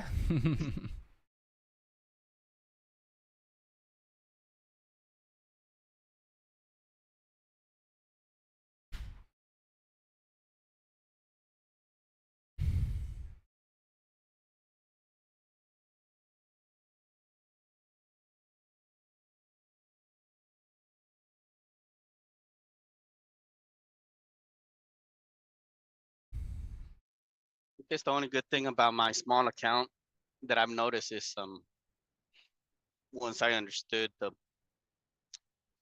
I'll say once I comprehend the mindset due to that book, I know every time I go into a trade, I'm thinking of poker. Hey, I'm willing to, or blackjack. Hey, I want to see this play out. I'm willing to lose this much, and that's it. So that's why. If it plays out, good. If it didn't, okay. Well, I was willing to pay to watch those cards flip or whatever, Yeah. Like, So how much are that's- you willing to spend to see if you're right? Yeah, so that has helped me at least on those paper cuts. Be like, you know what? Hey, I was willing to pay for that, and And you're building really good habits around risk management by having that mindset. I mean, yeah, unfortunately, a lot of paper cuts, but what you've been doing is building a really good, strong, stable mindset around risk and not being phased when you have losers, but being like, you know what? Cool. I knew what I was going to lose before I took the trade, and that's what I lost. Feels pretty good being a manager of risk, No, yeah. That's like I said, that's the only good thing that I guess I could take from those paper cuts. And There's a lot of good things to take from it. It's hard to wrap our mind around it in the beginning because it's like, dude, I'm still losing. But it's kind of like what Zach did back in February or March. yeah. It's like he came in, he had a bulletproof system built, he applied it, and he had a lot of paper cuts the entire month. And it was literally just nothing but paper cut the entire month. And it was looked at as a little discouraging. But what he was doing is building good habits, really validating that he's disciplined to manage his risk and be consistent with it. And so then what happened the very next month? He made all of those losses back plus a fuck ton. Excuse my language, but a lot. And then he's bled that momentum in over the past 2 months, and he's had profitable months. But in 1 month, every trade was a paper cut, and it was looked at as a not so great thing. It's a good thing. You're building good habits and building some discipline without even realizing that you're doing that. And that's exactly what you're doing as well. And so the trades are right around the corner, man. We just got to fine tune your approach just a little bit, which I think we did a little bit of that today. And I think just now it's about implementing that and applying it and seeing what the results look like. Oh yeah, that's what I needed. Like I said, I mean, yeah, I would have loved to just stay on paper account all the time, but I knew myself that emotions were gonna kick in when real money was set, even though I should just follow the same strategy I'm doing on paper account. That's why it. you say, you know what, let's that's why I took out most of that $1,500 and just left myself with $500 on my brokerage account just so I could have got that out of the way already. And It makes sense. Yeah. and I said, well, once again, I was willing to lose those 500 if it happened. In my head, I said, oh, you know what? If I lose the 500, I lost the 500. It's Let's like see that's what a I learned out of $500 investment for me to work on trading discipline and trading emotions. And that's an investment I'm willing to make in order to obtain those things. I like it, man. It's a good mindset. Pretty much. Yeah. That's how I saw it. Kevin, what's up, dude? Hello. Hello. What's going on, gentlemen? Nothing much, man. Congrats on the second Express funded account you got. Yeah, I mean, I just did both of those combines. Got passed today. I was pretty happy about that. I put them in both in a position last week where I knew I could just take my time coming into this week. I wasn't expecting or looking to pass them today, but the opportunity was there, and Yep. you know, I managed risk well. Took a couple of short losses, and didn't do the whole average down until I win thing. So it immediately. Because you got the F around account that you can do all that stupid stuff in. Yes.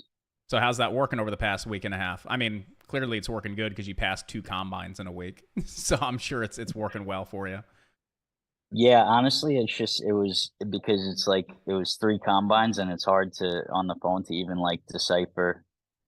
You know, like I just tried not to F around, really, is what I tried to Well, do. there we go. I like that even better. I tried to just trade appropriately. I mean, yeah, that's the way we should be doing it. But, you know, sometimes we got to get a little creative, find something Right. that works for everybody. But no, congrats, man. That's awesome. You got 2 combines, and you still got another one just kind of chilling. So if there's ever the urge, we know that we can Right. just pop into that one and get rid of the urge, man. But that's awesome, dude. 2 funded accounts. Yeah, it's You got them linked together, or do you have them separate? it's all in the same Top Step login. Yeah, I know that, but you So, can actually like, link as your far- accounts now. So it's like trade replicating. So like whatever trade you take on one account will be replicated across 5. I didn't know if you've linked them to replicate. Oh no, Okay, I'm not even going to tell you or show you how to do that. I would keep them separate. you probably shouldn't. Well, I just didn't know if that's what you did to pass the 2, or if you passed individually, which you passed them individually. So that's awesome. And keep up the awesome work, man. No, I just went one at a time and then Okay. moved on. Nice.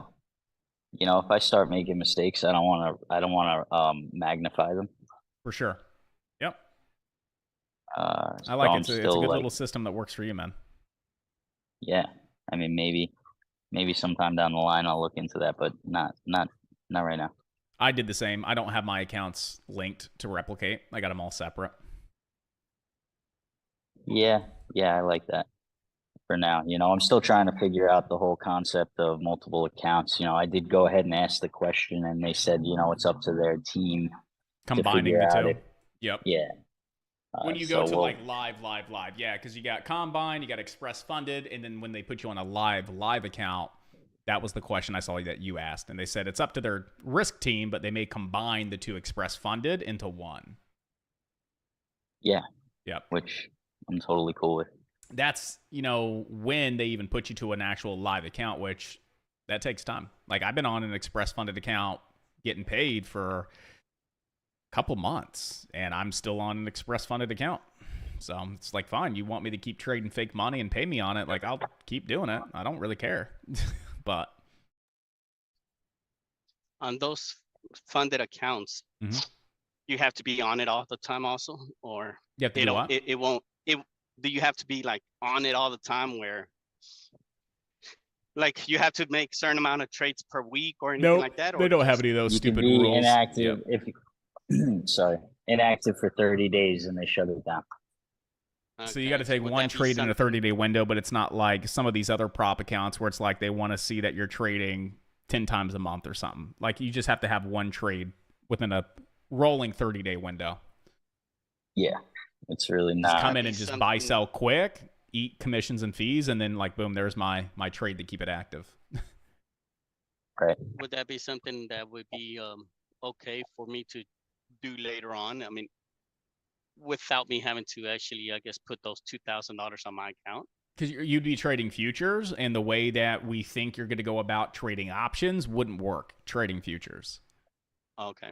Because like, if some of these are going to be multi-day swings, right? Because a lot of your opportunity are swing trade opportunity that you're day trading. Technically, I mean, that's what it is. A lot of these setups are swing trade setups that we look to day trade. You couldn't swing trade Futures. and then you'd be limited to trading the SPY, the Qs, gold, silver, oil.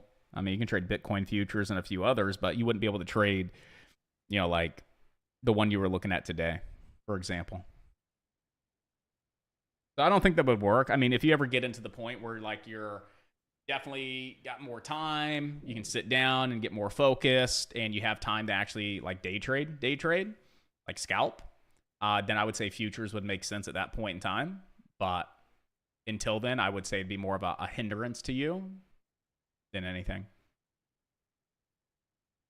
Understood.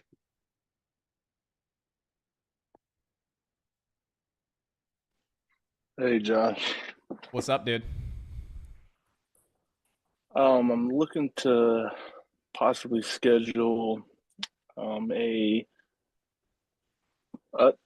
just a session with you sometime this week. I know we had talked about Friday, but I'm looking at something a little bit sooner due to all of the issues that I'm having. And really what it is just to give a little quick summary is just bringing it all together and actually doing is the issue. So bringing that I'm having. everything you've learned together and actually applying it. Yes. I can definitely give you a lot of clarity on a one-on-one call, but when it comes to actually applying, that's the implementation. And the best way that we've found to help everybody implement quickly but efficiently is utilizing the time on these Zooms when the market's actually open to actually show you in real time how to implement what you've learned in real time when the market's really moving. So that's what we found to help everybody the best. Shorten that learning curve and actually start implementing sooner than later. But as far as jumping on a one-on-one to gain some clarity specifically around some resistance that you're facing, yeah, let's do it for sure. I mean, I have some time tomorrow if you want to get on the books for Mercedes? tomorrow. Okay. Andres, the- the She-Rock guy. Let's make sure Yeah, we're I muted, see. guys. Go ahead, Marcus. Yeah, I do see that you do have some openings. I just want to get on here and Yeah. tell you I was thinking that. I just had to check with this other meeting that I have, or this course I have tomorrow, to see what time I get out of it. And then I was going to base it off of that. Okay. Yeah. I mean, definitely grab a time for tomorrow and we can jump on and gain some clarity and talk specifics.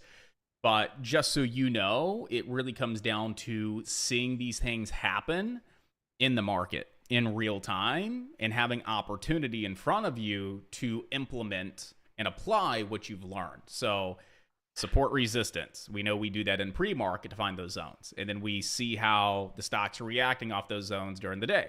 Same thing with recognizing setups and confluences, right? Real time is the best opportunity to learn. So we'll build a structure around that as far as like, okay, we got some clarity.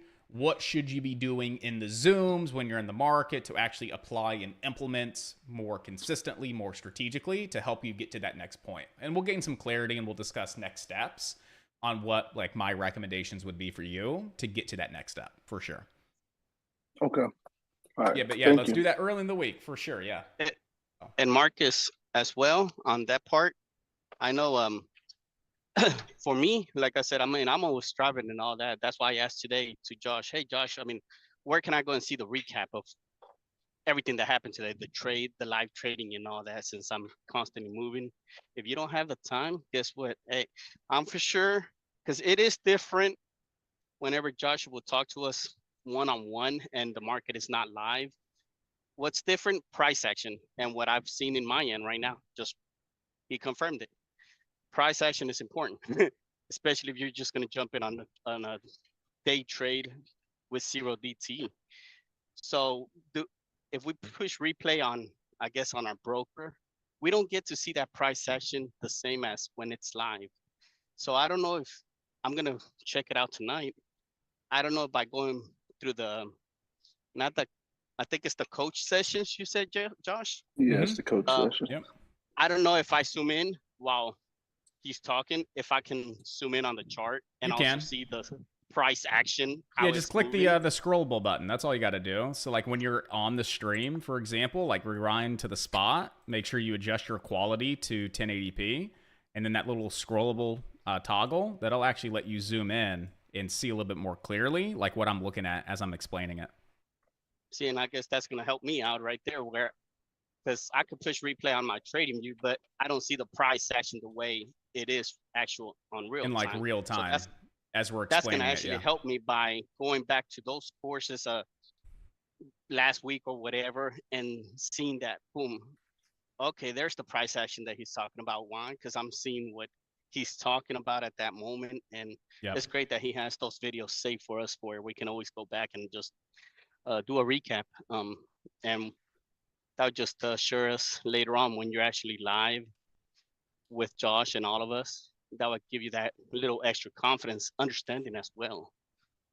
For sure. Yeah, I mean, well said, man. Well said. But, you know, I'm a very visual hands-on learner, and I've worked with, at this point, I think well over 1,000 traders since like 2019. And it seems like, you know, the consensus is like actually seeing these things happen in real time, like in the market, and actually having the explanations around them are so much better than any course or any kind of one-on-one session, like actually seeing it happen in real time. But I think the biggest thing is just doing, right? It's like, yeah, there's a lot of information that we've gotten. There's a lot of education that we now have. The next step is actually just doing, not thinking about how to do it, just do it. Like try your best. And that's what I would say start with until we have our call tomorrow is just do, right? Don't overthink it. Don't be like, well, maybe this is wrong or maybe this is right. What order do I do it? Don't think about anything like that. Just do. What comes to mind, just do it. Support resistance. Cool. Okay, I think I see a break and retest. What would be the next step? Well, what are my reasons? Okay, so what would a reason be? A fib? Okay, cool. Let's go grab a fib and see if I have a fib here. Right? Just do to the best of your ability and put in those reps. The more you do and the more reps you put in, the more you're going to progress. So I think that's the biggest thing is just doing, regardless of being right or wrong, just doing, right? To gain the experience regarding the implementation and to get past some of that resistance that you're facing. Because right now you're still, it's like, we need to get some trades on a simulated account. We've learned everything we need to learn. Now we can actually apply this and implement it. Now we need to start taking some trades and get our feet wet in that paper account. So that's what I would do is like, make sure your paper account's set up and structured the way that your live account would be set up when we make that transition. We'll talk about that tomorrow. Make sure it's structured and set up correctly. Then we're going to just start doing, right? Just start taking the trades that we think we see, logging the trades and going back and reviewing those with me after the fact to see like, did we miss something? Could we have done something different? And just through all of that work back and forth is going to help you bridge the gap from where you're at to the point where it's like, I'm confident to now start trading with some real money. But just start implementing, man. That's it. Just start trying the best of your ability. And when you find some kind of resistance or stopping point, you're like, okay, this is everything I've gotten through.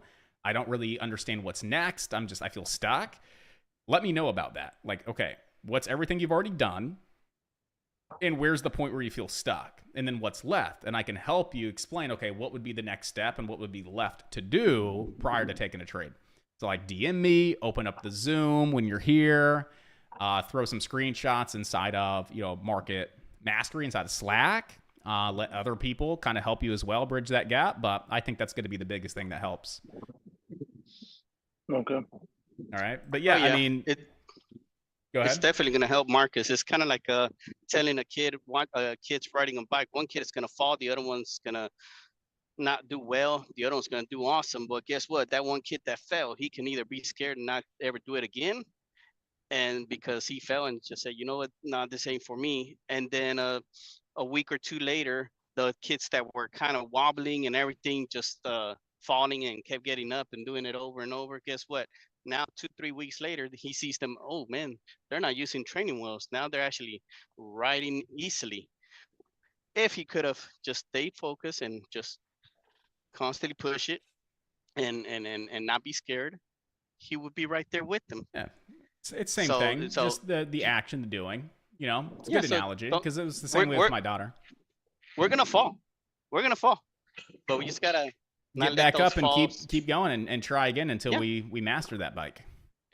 And guess what? I'm for sure that kid asked his friend, "Hey, how do y'all do it?" Well, hey, we're all here for you, man. We're all here. Just ask questions. We're here to help. If I don't know the answer, someone else is gonna give you the answer. Yeah, I got a couple slots for you tomorrow. Go ahead and get one booked, and just kind of write this down as far as what we'll be discussing. We'll be discussing your account, structuring your account, getting it all set up to where we can start, trading that paper account. But it's going to be set up, structured, and all that, like it would be for a live account. So we'll discuss that, get that put together, and then we'll kind of get an idea of where that stopping point is, help you gain some clarity, implement next steps as far as what should you be doing on a daily basis to get to the point of I know how to implement now. Okay. Sounds good. Thank you. Yeah, man. No, absolutely. But we're a little past due. It's already 12:12, and I am 12 minutes late to a meeting. No bueno. Love when I lose track of time, but good job today. I mean, not a great. It was a good start to the week, but as far as market conditions, not the best. The SPY and the Qs were super choppy today. There was barely any opportunity today with the SPY and the Qs.